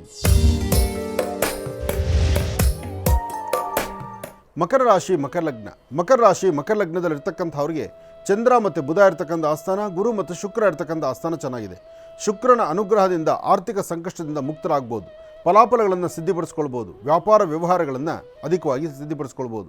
ಸಣ್ಣ ಸಣ್ಣ ವಿಚಾರಕ್ಕೂ ಸಹಿತ ಮನಸ್ತಾಪಗಳಾಗ್ತಾ ಇರುತ್ತೆ. ವೃತ್ತಿಯಲ್ಲಿ ಅಭಿವೃದ್ಧಿ ಕಾಣದಂಥ ರೀತಿಯಲ್ಲಿರುತ್ತೆ.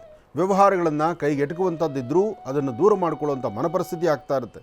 ಇವತ್ತು ಭಗವಂತ ನಿಮಗೆ ಅಂತ ಕೊಟ್ಟಿರ್ತಕ್ಕಂಥ ಸಮಯವನ್ನು, ಅಮೂಲ್ಯವಾಗಿರ್ತಕ್ಕಂಥ ಸಮಯವನ್ನು ಸರಿಯಾಗಿ ಅರ್ಥ ಮಾಡಿಕೊಂಡು ಅರ್ಥೈಸ್ಕೊಂಡು ನಡೆದರೆ ಹೆಚ್ಚಿನ ಫಲಗಳಿದೆ.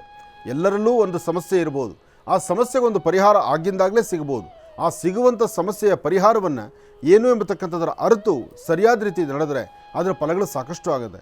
ಇವತ್ತು ತಾಯಿ ದುರ್ಗಾ ಪರಮೇಶ್ವರಿಯನ್ನು ಪ್ರಾರ್ಥನೆ ಮಾಡಿ ಅಥವಾ ಎಲ್ಲಾದರೂ ಒಂದು ಕಡೆ ಶಿವಮಂದಿರಕ್ಕೆ ಬಂದು ಶಿವನಿಗೊಂದಿಷ್ಟು ಬಿಲ್ವಾರ್ಚನೆ ಅಥವಾ ತುಂಬೆ ಹೂವು ಅರ್ಚನೆ ಮಾಡ್ತಕ್ಕಂಥದ್ದು, ಭಸ್ಮಾರ್ಚನೆ ಮಾಡಿಸ್ತಕ್ಕಂಥದ್ದು ಅಥವಾ ಒಂದು ರುದ್ರಾಕ್ಷಿಯನ್ನು ಭಗವಂತನಿಗೆ ಸಮರ್ಪಣೆ ಮಾಡ್ತಕ್ಕಂಥದ್ದು, ಇಂತಹ ಕಾಯಕಕ್ಕೆ ತಾವು ಮುಂದಾದರೆ ಮಕರ ರಾಶಿಯವರು ಖಂಡಿತ ಒಳಿತನ್ನು ಸಿದ್ಧಿಪಡಿಸ್ಕೊಳ್ತೀರಿ. ಒಳ್ಳೆಯದಾಗಲಿ, ಶುಭವಾಗಲಿ. ಇನ್ನು ಕುಂಭರಾಶಿ.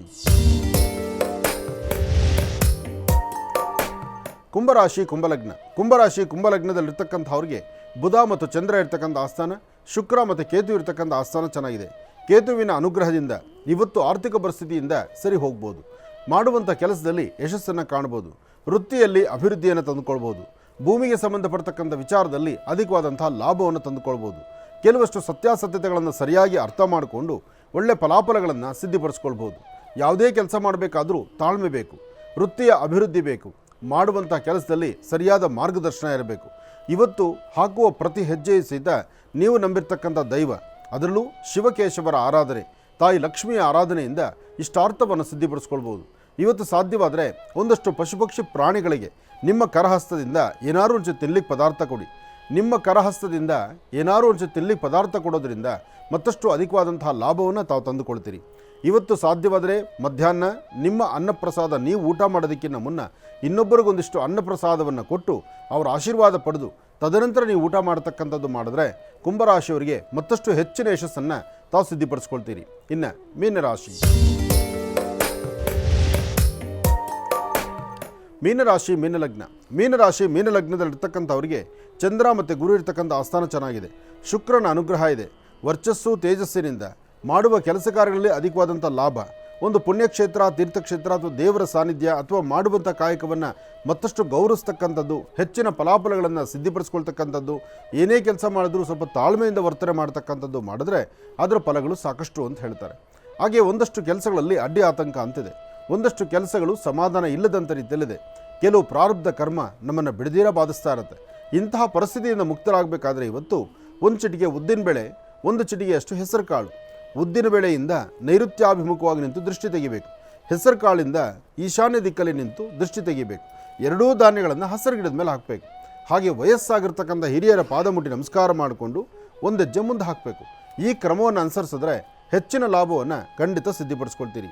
ಇವತ್ತು ನೀವು ಮಾಡುವ ಕಾಯಕ ಮತ್ತಷ್ಟು ಅನುಕೂಲ ಆಗಬೇಕಾದ್ರೆ ಮೊದಲು ಮಾಡಬೇಕಾಗಿರ್ತಕ್ಕಂಥದ್ದು ಒಂದಿಷ್ಟು ಭಸ್ಮವನ್ನು ಹಣೆಗೆ ಲೇಪನ ಮಾಡಿಕೊಂಡು ಓಂ ನಮಃ ಶಿವ ಎಂಬತಕ್ಕಂಥ ಶಿವಮಂತ್ರವನ್ನು ನಿತ್ಯ ನಿರಂತರ ಒಂದು 11 ಸತಿನೋ 21 ಸತಿನೋ ಅಥವಾ 108 ಸತಿನೋ ಹೇಳ್ಕೊಳ್ಳೋದ್ರಿಂದ ಸಾಕಷ್ಟು ಲಾಭವನ್ನು ಸಿದ್ಧಿಪಡಿಸ್ಕೊಳ್ತೀರಿ. ಒಳ್ಳೆಯದಾಗಲಿ, ಶುಭವಾಗಲಿ. ದ್ವಾದಶಿ ನಿನ್ನೆಯಷ್ಟೇ ಏಕಾದಶಿ ಆಯಿತು. ಪರಮ ಪವಿತ್ರವಾಗಿರ್ತಕ್ಕಂಥ ಮಹಾವಿಷ್ಣುವಿನ ಅನುಗ್ರಹ ಎಲ್ಲರಿಗೂ ಸಿಗುವಂಥದ್ದಾಗಲಿ. ಜೊತೆಗೆ ಇವತ್ತು ಸೋಮವಾರ, ನಿನ್ನೆ ಭಾನುವಾರ, ಇವತ್ತು ಸೋಮವಾರ. ನಿನ್ನೆ ಕೇಶವ, ಇವತ್ತು ಶಿವ. ಹಾಗೆ ಶಿವಕೇಶವರನ್ನು ಆರಾಧನೆ ಮಾಡ್ತಕ್ಕಂಥ ಈ ಶುಭ ದಿನ ತಮ್ಮೆಲ್ಲರಿಗೂ ಒಳ್ಳೆಯದಾಗಲಿ. ಹಾಗೆ ನಮ್ಮ ಈ ಕಾರ್ಯಕ್ರಮಕ್ಕೆ ಕರೆ ಮಾಡಿರ್ತಕ್ಕಂಥವು ಸಾಕಷ್ಟು ಜನ ಇದ್ದೀರಿ. ನಿಮ್ಮ ಕರೆಗೆ ಹೋಗೊಡಬೇಕಾದ್ದು ನಮ್ಮ ಕರ್ತವ್ಯನೂ ಇದೆ. ಬನ್ನಿ, ಈಗ ಯಾರು ಲೈನಲ್ಲಿದ್ದಾರೆ ಅವ್ರನ್ನ ಮಾತಾಡ್ಸೋಣ. ಹಲೋ. ಹಲೋ, ನಮಸ್ತೆ ಗುರುಜಿ. ನಮಸ್ತೆ ತಾಯಿ, ಹೇಳಮ್ಮ. ಗುರುಜಿ, ನಮ್ಮ ತಮ್ಮಗೆ ಹುಡುಗಿನ ನೋಡ್ತಾ ಇದ್ದೀವಿ ಗುರುಜಿ. ಅವನಿಗೆ ಮಾತು ಬರ್ತಾ ಇಲ್ಲ. 2 ವರ್ಷದಿಂದ ಟ್ರೈ ಮಾಡ್ತಾ ಇದ್ದೀವಿ ಗುರುಜಿ. ನೋಡ್ತಾರೆ, ಒಪ್ಕೊಂತಾರೆ, ಏನು ಹೇಳ್ತಾ ಇಲ್ಲ ಗುರುಜಿ. ಹಂಗಾಗಿ ಹುಟ್ಟದಾಗಿಂದ ಮಾತಿಲ್ಲ ಗುರುಜಿ. ಒಂದು 2 ವರ್ಷದಿಂದ ನೋಡ್ತಾ ಇದ್ದೀವಿ. ಎಲ್ಲ ಬಯೋಡಾಟಾ ಫೋಟೋ ಎಲ್ಲ ನೋಡ್ತಾರೆ ಗುರುಜಿ. ನೋಡ್ಕೊಂತಾರ ಸುಮ್ಮನೆ ಇರ್ತಾರೆ, ನೋಡ್ಕೊಂತಾರ ಸುಮ್ಮನೆ ಇರ್ತಾರೆ ಗುರುಜಿ. 2 ವರ್ಷ ಆಯ್ತು ಇದುವರೆಗೆ ಅದನ್ನು ಏನು ಅಂತ ಹೇಳ್ತಾ ಇಲ್ಲ ಗುರುಜಿ. ಹಾಗೆ ಗುರುಜಿ, ನಾನು ಕೆಲ್ಸಕ್ಕೆ ಹೋಗ್ತಾ ಇದ್ದೀನಿ ಗುರುಜಿ. ಸ್ವಲ್ಪ ನನಗೂ ಮನಶಾಂತಿ ಅನ್ನೋದಿಲ್ಲ. ಸ್ವಲ್ಪ ತಲೆ ಎಲ್ಲ ಭಾರ ಆಗುತ್ತೆ. ಸ್ವಲ್ಪ ಯೋಚನೆ ಜಾಸ್ತಿ ಮಾಡ್ತಾನೆ ಗುರುಜಿ. ಹಾಗಾಗಿ ಸ್ವಲ್ಪ ಪ್ರಶ್ನೆ ಜೊತೆಗೆ ಉತ್ತರ ಎರಡೂ ನಿಮ್ಮಲ್ಲೇ ಇದೆ. ತುಂಬ ಯೋಚನೆ ಮಾಡಿದ್ರೆ ತಲೆ ಭಾರ, ತಲೆ ಹಿಂಸೆ ಇದು ನಡೆಯುತ್ತೆ, ಸಹಜ. ನಾನು ಹೇಳೋದು ಒಂದಮ್ಮ, ಯಾವ್ಯಾವ ಕಾಲಕ್ಕೆ ಏನು ಆಗಬೇಕು ಅಂತಿರುತ್ತೋ, ಭಗವಂತ ಏನು ನಡೆಸಬೇಕು ಅಂತ ತೀರ್ಮಾನ ಮಾಡಿರ್ತಾನೋ ಅದು ಆಗೋಗುತ್ತೆ. ಅದರ ಪೂರ್ವಭಾವಿಯಾಗಿ ನೀವ್ಯಾಕೆ ಅದ್ರ ಬಗ್ಗೆ ಅಷ್ಟೊಂದು ತಲೆ ಕೆಡಿಸ್ಕೊಳ್ತೀರಿ? ಸ್ವಲ್ಪ ತಾಳ್ಮೆ ತಗೊಳ್ಳಿ. ಆದರೂ ನಾನು ಹೇಳಿದಷ್ಟು ಸುಲಭ ಅಲ್ಲ. ಆ ಕ್ಷಣಕ್ಕೆ ಬಂದ್ಬಿಡುತ್ತೆ, ತಲೆ ತುಂಬ ಭಾರನೇ ಇರೋ ವಿಚಾರಗಳು. ಒಂದಕ್ಕೆ ಪರಿಹಾರ ಸಿಕ್ಕಿಲ್ಲ ಅಂದರೆ ಯಾಕೆ ನಮ್ಮ ಹಣೆ ಬರ ಹಿಂಗೆ ಆಯ್ತಲ್ಲ ಅಂತ ಆಲೋಚನೆ ಮಾಡಬೇಕಾದ್ದೇ ದೊಡ್ಡ ಕೆಲಸ ಆಗಿರುತ್ತೆ. ಇರಲಿ, ಇನ್ನು ನಿಮ್ಮ ತಮ್ಮನ ಬಗ್ಗೆ ನಾವು ಯೋಚನೆ ಮಾಡೋದಾದರೆ, ತಮ್ಮ ಏನು ಓದಿದ್ದಾರೆ, ಏನು ಉದ್ಯೋಗ ಮಾಡ್ತಿದ್ದಾರಮ್ಮ? ಡಿಗ್ರಿ ಆಗಿದೆ ಗುರುಜಿ ಅವ್ರದ್ದು. ಈಗ ರಿಲಯನ್ಸ್ ಮಾರ್ಟಲ್ಲಿ ರಾಯಚೂರಲ್ಲಿ ಕೆಲ್ಸಕ್ಕೆ ಹೋಗ್ತಾ ಇದ್ದಾನೆ ಗುರುಜಿ. 2 ವರ್ಷ ಆಯ್ತು ನೋಡ್ತಾ ಇದ್ದೆ ಗುರುಜಿ. ಹುಡುಗಿನೇ ಇದಾಗ್ತಾ ಇಲ್ಲ ಗುರುಜಿ. ಆದರೆ ಮಾತು ಬರೋದಿಲ್ಲ ಅಂದರೆ ಹುಟ್ಟದಲ್ಲೇ ಬೈ ಬರ್ತೆ ಆಗಿದೆಯಾ? ಹುಟ್ಟದಾಗಿಂದ ಮಾತಿಲ್ಲ ಗುರುಜಿ. ಓಹೋ, ಆಗಲಿ. ಅವ್ರ ನಕ್ಷತ್ರ ಯಾವುದಮ್ಮ? ನಕ್ಷತ್ರ ಏನು ಗೊತ್ತಿಲ್ಲ ಗುರುಜಿ. ಈಗ ತಂದೆ ತಾಯಿನಿಲ್ಲ ಗುರುಜಿ. ಈಗ ನಮ್ಮ ತಮ್ಮವರೇ ಹಿಡ್ಕೊಂಡು ಈಗೆಲ್ಲ ನಮ್ಮನ್ನೆಲ್ಲ ನೋಡ್ಕೊಂತಾರೆ ಗುರುಜಿ. ಒಂಚೂರು ಆಧಾರ ಬೇಕಲ್ಲಮ್ಮ. ಯಾಕೆಂದರೆ ಜನ್ಮ ನಕ್ಷತ್ರ ಬೇಕು. ಆತನ ಸ್ವರ ಅಂತೂ ನಮಗೆ ಆಲಿಸ್ಲಿಕ್ಕೆ ಆಗೋದಿಲ್ಲ. ಹಾಗಿದ್ದ ಮೇಲೆ ಕನಿಷ್ಠ ಪಕ್ಷ ಆತನ ಜನ್ಮ ನಕ್ಷತ್ರ, ಈಗ ಆ ನಕ್ಷತ್ರದ ಫಲಾಫಲಗಳೇನು ಅಂತ ನಾನು ತಿಳ್ಕೊಂಡ್ರೆ ಮಾತ್ರ ಇದ್ರ ಬಗ್ಗೆ ನನ್ನ ಪ್ರಶ್ನೆ ಉತ್ತರ ಕೊಡೋಕ್ಕಾಗತ್ತೆ. ಸಾಧ್ಯವಾದರೆ ಆದಷ್ಟು ಬೇಗ ಆತನ ಕಣ್ಣರೇಖೆ ಮತ್ತು ಆತನ ಒಂದು ನಕ್ಷತ್ರ ಯಾವುದು ಅಥವಾ ಡೇಟ್ ಆಫ್ ಬರ್ತಲ್ಲಿ ಸರಿಯಾಗಿ ತಿಳಿದು ನನಗೆ ಕಳಿಸ್ಕೊಡಿಮ್ಮ, ನಾನು ನೋಡಿ ತಿಳಿಸ್ತೇನೆ. ಒಳ್ಳೆಯದಾಗಲಿ ತಾಯಿ. ಹೀಗೆ ನೋಡಿ, ವಿಚಾರಗಳಂತಕ್ಕಂಥದ್ದು ಹೇಗೆ ಬರುತ್ತೆ. ಇದೊಂದು ಕ್ಲಿಷ್ಟಕರ ಅವಕಾಶ ಇದೆ, ಅದನ್ನು ಹೇಗೆ ತಗೋಬೇಕು ಅದು ಸಾಧ್ಯವಿಲ್ಲದಂಥ ಪರಿಸ್ಥಿತಿ. ಆಧಾರ ನಾನು ಸಾಕಷ್ಟು ಬಾರಿ ಹೇಳ್ತೇನೆ, ಯಾರ ಬಗ್ಗೆ ನೀವು ಪ್ರಶ್ನೆ ಕೇಳಬೇಕಾಗಿದೆ, ಯಾರ ಬಗ್ಗೆ ಯಾರ ಸಮಸ್ಯೆಗೊಂದು ಉತ್ತರ ಕೇಳಬೇಕು, ಸಾಧ್ಯವಾದಷ್ಟು ಅವರನ್ನು ಮಾತಾಡಬೇಕು. ಅಥವಾ ಚಕ್ಷುರ್ಮತಿ, ಕಣ್ಣಿನ ರೇಖೆಗೆ ಸಂಬಂಧಪಟ್ಟಂಥ ರೀತಿ ಆ ರೇಖೆಗಳು ಸ್ಪಷ್ಟವಾಗಿದ್ದರೆ ಅದರ ಬಗ್ಗೆ ಮಾಹಿತಿ. ಇನ್ನು ನಕ್ಷತ್ರದ ಪ್ರಕಾರ ನಾನು ಹೇಳೋದು ತುಂಬ ಕಡಿಮೆನೇ. ಉದ್ದೇಶ ಇಷ್ಟೇ. ಯಾಕೆಂದರೆ ಜಾತಕ ಡೇಟ್ ಆಫ್ ಬರ್ತ್ ದಿನಾಂಕ ಮತ್ತು ಹುಟ್ಟಿದ ದಿನಾಂಕ ಸಮಯ ಎಲ್ಲ ಕರೆಕ್ಟಾಗಿದ್ದರೆ ಮಾತ್ರ ಅದು ಪರ್ಫೆಕ್ಟಾಗಿರುತ್ತೆ. ಇಲ್ಲ ಅಂದ ಪಕ್ಷದಲ್ಲಿ ಅಲ್ಲಿ ಹಾಸ್ಪಿಟ್ಲಲ್ಲಿ ಕೊಡೋ ಡೇಟು ಟೈಮು, ಅಥವಾ ನೀವು ಮನೇಲಿ ಬರೆದಿರುವ ಟೈಮು, ಅಥವಾ ಯಾವಾಗಲೂ ನಮ್ಮ ಮನೇಲಿ ಗೌರಿ ಹಬ್ಬ ಇತ್ತು, ನಮ್ಮ ಮನೆ ಗಣಪತಿ ಹಬ್ಬ ಇತ್ತು, ಅಥವಾ ನಮ್ಮ ಮನೇಲಿ ಏನೋ ಒಂದು ಫಂಕ್ಷನ್ ನಡೀತಿತ್ತು, ಅವಾಗ ಹುಟ್ಟಿರೋ ಮಗು ಅಂತೇಳಿ ಅದನ್ನು ಮನಸ್ಸಲ್ಲಿ ಇಟ್ಕೊಂಡ್ರೆ ಸಾಧ್ಯ ಇಲ್ಲ. ನಿಖರತೆ ಬೇಕು. ಇಷ್ಟೊತ್ತಿಗೆ ಮಗು ಹುಟ್ಟಿದ್ದು, ಈ ಸಮಯಕ್ಕೆ ಹುಟ್ಟಿದಂಥ ಮಗು, ಈ ಸಮಯ ಇಂಥ ಡೇಟ್ ಇತ್ತು, ಇಂತಹದ್ದೇ ಅವತ್ತು ನಕ್ಷತ್ರ ಅಂತ ಬರೆದಿಟ್ಟಿದ್ರೆ ಅದು ನಿಮ್ಮ ಪಕ್ಕ. ಅಥವಾ ಸ್ಪಷ್ಟ ಜಾತಕ ಚೆನ್ನಾಗಿದೆ, ಈ ಜಾತಕವನ್ನು ಹಿಂದೆ ನಾವು ತೋರಿಸಿದಾಗ ಆ ಜಾತಕದ ಬಗ್ಗೆ ಏನು ಹೇಳಿದ್ದಾರೋ ಅದರಂತೆ ಅವನ ಭವಿಷ್ಯತ್ತು ನಡೆದಿದೆ ಅಂತಕ್ಕಂಥ ಆ ಸ್ಪಷ್ಟ ಮಾಹಿತಿ ಇದ್ದರೆ ಆಗ ನೀವು ಹೇಳುವಂಥ ನಕ್ಷತ್ರ ಇಲ್ಲಿ ಕೆಲಸ ಸಿಗುತ್ತೆ. ಅಂದರೆ ಇವತ್ತಿನ ಫಲಾಫಲಗಳೇನು ಅಂತ ನಾನು ಹೇಳ್ಬೋದು. ಒಂದು ಜನ್ಮ ನಕ್ಷತ್ರ ನಿಮಗೆ ಸರಿ ಅನಿಸಿದ್ದು, ಆ ನಕ್ಷತ್ರ ನಿಮಗೆ ನಡೀತಿದೆ ಅಂದರೆ ಅದನ್ನು ನೀವು ನಮಗೆ ತಿಳಿಸಿದ್ರೆ ಅದರ ಫಲಾಫಲಗಳು ಹೇಳ್ಬೋದು. ಇಲ್ಲ ಸ್ವರತರಂಗ ಸ್ಪಷ್ಟ ಮಾಹಿತಿ ಇರಬೇಕು. ಅಂದರೆ ಯಾರು ಅವ್ರ ಸಮಸ್ಯೆ ಇರುತ್ತೋ ಅವರೇ ನಮ್ಮನ್ನು ಮಾತಾಡಬೇಕು. ಇದನ್ನು ಬಿಟ್ಟಿದ್ದು ಇನ್ನೊಂದಂದರೆ ಕಣ್ಣಿನ ರೇಖೆಗಳು ಸ್ಪಷ್ಟವಾಗಿ ಕಾಣೋ ಥರ ಇರಬೇಕು. ಈ 3 ಸಬ್ಜೆಕ್ಟ್ ಮಾತ್ರನೇ ಸರಿ ಅಂತ ನಾನು ತಿಳ್ಕೊಂಡಿದ್ದೇನೆ. ಅದರಂತೆ ಇಲ್ಲಿ ನಡೆಸ್ತೀವಿ. ಮಹರ್ಷಿವಾಣಿ ಕಾರ್ಯಕ್ರಮದಲ್ಲೂ ಈ 3 ಸಬ್ಜೆಕ್ಟಿಗೆ ಸಂಬಂಧಪಟ್ಟಂಥ ರೀತಿ ಉತ್ತರಗಳು ಸಾಕಷ್ಟು ಜನ ಕಂಡಿದ್ದಾರೆ. ಅದಕ್ಕೋಸ್ಕರ ನೆಕ್ಸ್ಟ್ ಯಾರೇ ಕರೆ ಮಾಡಬೇಕಾದ್ರೂ ಒಂದು ಸ್ವರತರಂಗ ಅಥವಾ ಕಣ್ಣಿನ ರೇಖೆ ಅಥವಾ ಅವರ ಜನ್ಮ ನಕ್ಷತ್ರ ಇದು ಕರೆಕ್ಟಾಗಿ ಹೇಳಿ. ದಯವಿಟ್ಟು ತಪ್ಪು ತಿಳ್ಕೊಬೇಡಿ. ಯಾಕೆಂದ್ರೆ ನೀವು ಅಮೂಲ್ಯವಾಗಿರುವಂಥ ಸಮಯವನ್ನು ವೃತಃ ವೇಸ್ಟ್ ಮಾಡಿಕೊಂಡ್ರೆ ನಿಮ್ಮ ಕೆಲಸವೂ ಆಗೋದಿಲ್ಲ, ಮತ್ತೊಬ್ಬರಿಗೂ ಸಮಯ ಸಿಕ್ಕೋದಿಲ್ಲ. ಹಾಗಾಗಬಾರ್ದು. ಇನ್ನು ಇವತ್ತಂತೂ ಭಾಳ ವಿಶೇಷವಾಗಿರ್ತಕ್ಕಂಥ ದಿನ. ಇವತ್ತು ಸಾಧ್ಯವಾದರೆ ನಿಮ್ಮ ಸಮೀಪದಲ್ಲಿರ್ತಕ್ಕಂಥ ಒಂದು ಶಿವಮಂದಿರಕ್ಕೋ ಅಥವಾ ಮನೆಯಲ್ಲೇ ಒಂದು ಶಿವನ ಧ್ಯಾನ ಮಾಡಿ 2 ದೀಪ ಹಚ್ಚಿ ಓಂ ನಮಃ ಶಿವಾಯ ಎಂಬತಕ್ಕಂಥ ಮಂತ್ರವನ್ನು ಹೇಳಿಕೊಳ್ಳಿ. ಮಧ್ಯಾಹ್ನ ನೀವು ಅನ್ನಪ್ರಸಾದವನ್ನು ಊಟ ಮಾಡುವಾಗ ಯಾರಾದರೂ ಸರಿ ಒಂದಷ್ಟು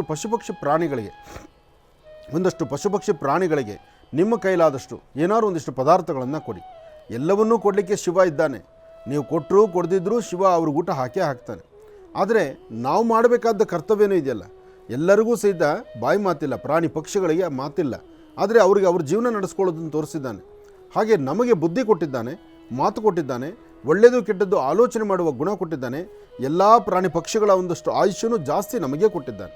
ಹಾಗಿದ್ದಾಗ ನಮ್ಮ ಕಾಯಕವನ್ನು ಸಾಧ್ಯವಾದಷ್ಟು ಸನ್ಮಾರ್ಗದತ್ತಿರಬೇಕು, ಒಳ್ಳೆ ಮಾರ್ಗದಲ್ಲಿ ನಡಿಬೇಕು. ಹಾಗೆ ಯಾರು ಏನು ಸಹಾಯ ಮಾಡಬೇಕಾಗತ್ತೆ, ದೇವರು ನನಗೇನು ಕೊಟ್ಟಿದ್ದನ್ನು ನಾನು ಹಂಚ್ಕೊಂಡು ತಿನ್ನುವಂಥ ಗುಣ ಇದು ಎಲ್ಲರಲ್ಲೂ ಬರಬೇಕು. ಯಾರೊಬ್ಬರ ಕಷ್ಟ ಅಂದಾಗ ಕಷ್ಟಕ್ಕೆ ಪರಿಹಾರ ಮಾಡುವಂಥದ್ದು ಅಥವಾ ಕಷ್ಟಕ್ಕೆ ಸಹಾಯ ಮಾಡುವಂಥದ್ದು ಅಥವಾ ಸರಿಯಾದ ಮಾರ್ಗ ತೋರಿಸೋದು. ನೋಡಿ, ಇನ್ನೊಬ್ಬರು ಅನ್ನ ಕೀಳಬಾರ್ದು, ಇನ್ನೊಬ್ಬರಿಗೆ ನೋವು ಕೊಡಬಾರ್ದು. ನಿಮಗೆ ಸಾಧ್ಯವಾಯ್ತಾ ಒಂದು ಊಟ ಹಾಕಿ, ಇಲ್ಲ ಎಲ್ಲಿ ಊಟ ಹಾಕ್ತಾರೋ ಜಾಗ ತೋರಿಸಿ. ನೋಡಪ್ಪ ಇಲ್ಲಿಲ್ಲ, ಅಲ್ಲಿ ಊಟ ಹಾಕ್ತಾರೆ, ಅಲ್ಲಿ ಹೋಗಿ ಊಟ ಮಾಡಿ. ಅದನ್ನು ಬಿಟ್ಟು ಹಸಿದ ವ್ಯಕ್ತಿಗಳಿಗೆ ಅಥವಾ ಹಸಿವಂತ ಮನೆಗೆ ಬರೋರಿಗೆ ನಾವೊಂದು ಕೋಲೋ ದೊಣ್ಣೆನೋ ಕೈಲಿಡ್ಕೊಂಡು ನಿಂತ್ಕೊಂಡ್ರೆ ಅದು ಒಳ್ಳೆಯದಲ್ಲ. ಯಾವತ್ತೂ ಕೈ ಹೀಗಂದ್ರೇ ಅದು ಫಲ. ನಾವು ಬೇಡೋ ಕೈ ಆಗಿರಬಾರ್ದು, ನಾವು ಕೊಡೋ ಕೈ ಆಗಿರಬೇಕು. ಆ ಬೇಡೋ ಕೈ ಯಾವಾಗ ಆಗಬೇಕು? ಸೃಷ್ಟಿನಲ್ಲಿ ಬೇಡದಿರೆ ಯಾರೂ ಬದುಕಲಿಕ್ಕೆ ಆಗೋದಿಲ್ಲ. ಒಂದಲ್ಲ ಒಂಥರ ಎಲ್ಲರೂ ಬೇಡೇ ತಿನ್ನಬೇಕು, ಎಲ್ಲರೂ ಭಿಕ್ಷೆನೇ ಬೇಡುವಂಥದ್ದು. ಆದರೆ ಆ ಬೇಡುವುದರಲ್ಲೂ ಸಹಿತ ಏನನ್ನು ಬೇಡಬೇಕು, ಯಾವುದು ಬೇಡಬೇಕು, ಯಾವ ಕಾಲಕ್ಕೆ ಬೇಡಬೇಕು ಅದು ಯೋಚನೆ ಮಾಡಬೇಕು. ಇಂಥ ಒಂದು ಅದ್ಭುತವಾದಂತಹ ಪರಿಕಲ್ಪನೆಗಳು, ಒಂದಷ್ಟು ವಿಚಾರಗಳನ್ನು ನಾವು ಸರಿಯಾದ ದಾರಿ ತಂದುಕೊಂಡ್ರೆ ಮಾತ್ರ.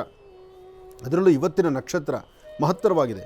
ಇವತ್ತು ಯಾರೆಲ್ಲ ಏನಾದರೂ ಶುಭ ಕಾರ್ಯಗಳನ್ನು ಮಾಡಬೇಕು ಅಂತಂದರೆ, ಒಂದು ಭೂಮಿ ಪೂಜೆ ಇರಲಿ, ಏನೋ ಒಂದು ಕಾರ್ಯಕ್ರಮ ಇರಲಿ, ಅಥವಾ ಒಂದು ಶುಭಾರಂಭ ಇರಲಿ, ಅಥವಾ ಇಂಥದ್ದೊಂದು ಕಾಯಕ ಮಾಡಿ ನನ್ನ ಜೀವನದ ಒಂದು ಬದಲಾವಣೆ ಆಗುತ್ತೆ ಅನ್ನೋದಾದರೆ ಖಂಡಿತ ಇವತ್ತು ಮಾಡಿ. ಇವತ್ತೇನು ತಪ್ಪಿಲ್ಲ. ಆಷಾಢ ಮಾಸ ಅಂತಕ್ಕಂಥದ್ದು ಒಂದು ಬಿಟ್ಟರೆ ಇನ್ನು ಇವತ್ತಿನ ತಿಥಿವಾರ ನಕ್ಷತ್ರ ಪ್ರಕಾರ ಮೋಸವೇನಿಲ್ಲ, ಒಳ್ಳೆಯದಾಗತ್ತೆ. ಯಾಕೆಂದರೆ ಕೆಲವರಿಗೆ ಇನ್ನು ಆಷಾಢ ಹತ್ತತ್ರ ಬರ್ತಿದ್ದ ಹಾಗೆ, ಅಂದರೆ ಈ ಹುಣ್ಣಿಮೆ ಆದಮೇಲೆ ಇನ್ನು 15 ದಿವಸ ನೀವು ಕಾಯಲೇಬೇಕು. ಆಷಾಢದ ಪ್ರಾರಂಭ ಶುಕ್ಲ ಪಕ್ಷದಲ್ಲಿ ಬರುವಂತಹ ತಿಥಿವಾರ ನಕ್ಷತ್ರಗಳಲ್ಲಿ ಇವತ್ತು ಬಹಳ ವಿಶೇಷ ಅಂತಲೇ ಇದೆ. ಹಾಗಿರೋದ್ರಿಂದ ಇವತ್ತು ನೀವು ಮಾಡುವಂಥ ಶುಭ ಕಾರ್ಯಗಳು ಏನೇ ಇದ್ದರೂ ನೀವು ಒಳ್ಳೆ ಮನಸ್ಸಿನಿಂದ ಮಾಡಿ ಹೆಚ್ಚಿನ ಫಲವನ್ನು ಖಂಡಿತ ಸಿದ್ಧಿಪಡಿಸ್ಕೊಳ್ತೀರಿ. ಹಾಗೆ ಕೆಲವಷ್ಟು ಸತ್ಯಾಸತ್ಯತೆಗಳನ್ನು ಯಾರೊಂದಿಗಾದರೂ ಹಂಚ್ಕೊಳ್ಬೇಕಾದ್ರೆ, ಯಾರ ಹತ್ರ ಆದರೂ ನಿಮ್ಮ ಕಷ್ಟವನ್ನು ಹೇಳ್ಕೋಬೇಕಾದ್ರೆ, ಹೇಳಿಕೊಂಡು ಆ ಕಷ್ಟವನ್ನು ಕೇಳುವಂಥ ವ್ಯಕ್ತಿಗೆ ಆತನ ಯೋಗ್ಯತೆ ಏನು ಅಂತ ಅರ್ಥ ಮಾಡಿಕೊಂಡು ಮಾತಾಡಿ. ಕೆಲವು ಸತಿ ನೀವು ಮಾಡೋ ತಪ್ಪೇನೆಂದರೆ, ಯಾರೊಬ್ಬರಾದರೂ ಸಹಿತ ನಿಮ್ಮ ಕಷ್ಟ, ನಿಮ್ಮ ಮನಸ್ಸು ಹಗುರ ಆಗಬೇಕು, ಇನ್ನೊಬ್ಬರ ಹತ್ರ ಹೇಳಿಬಿಡ್ತೀರಿ. ಹಗುರ ಆಗುತ್ತೆ, ಅದರಿಂದ ದುಷ್ಪರಿಣಾಮ ಬರುತ್ತೆ. ಅದರ ಬಗ್ಗೆ ಯೋಚನೆ ಮಾಡಿ. ಒಳ್ಳೆಯದಾಗಲಿ, ಶುಭವಾಗಲಿ.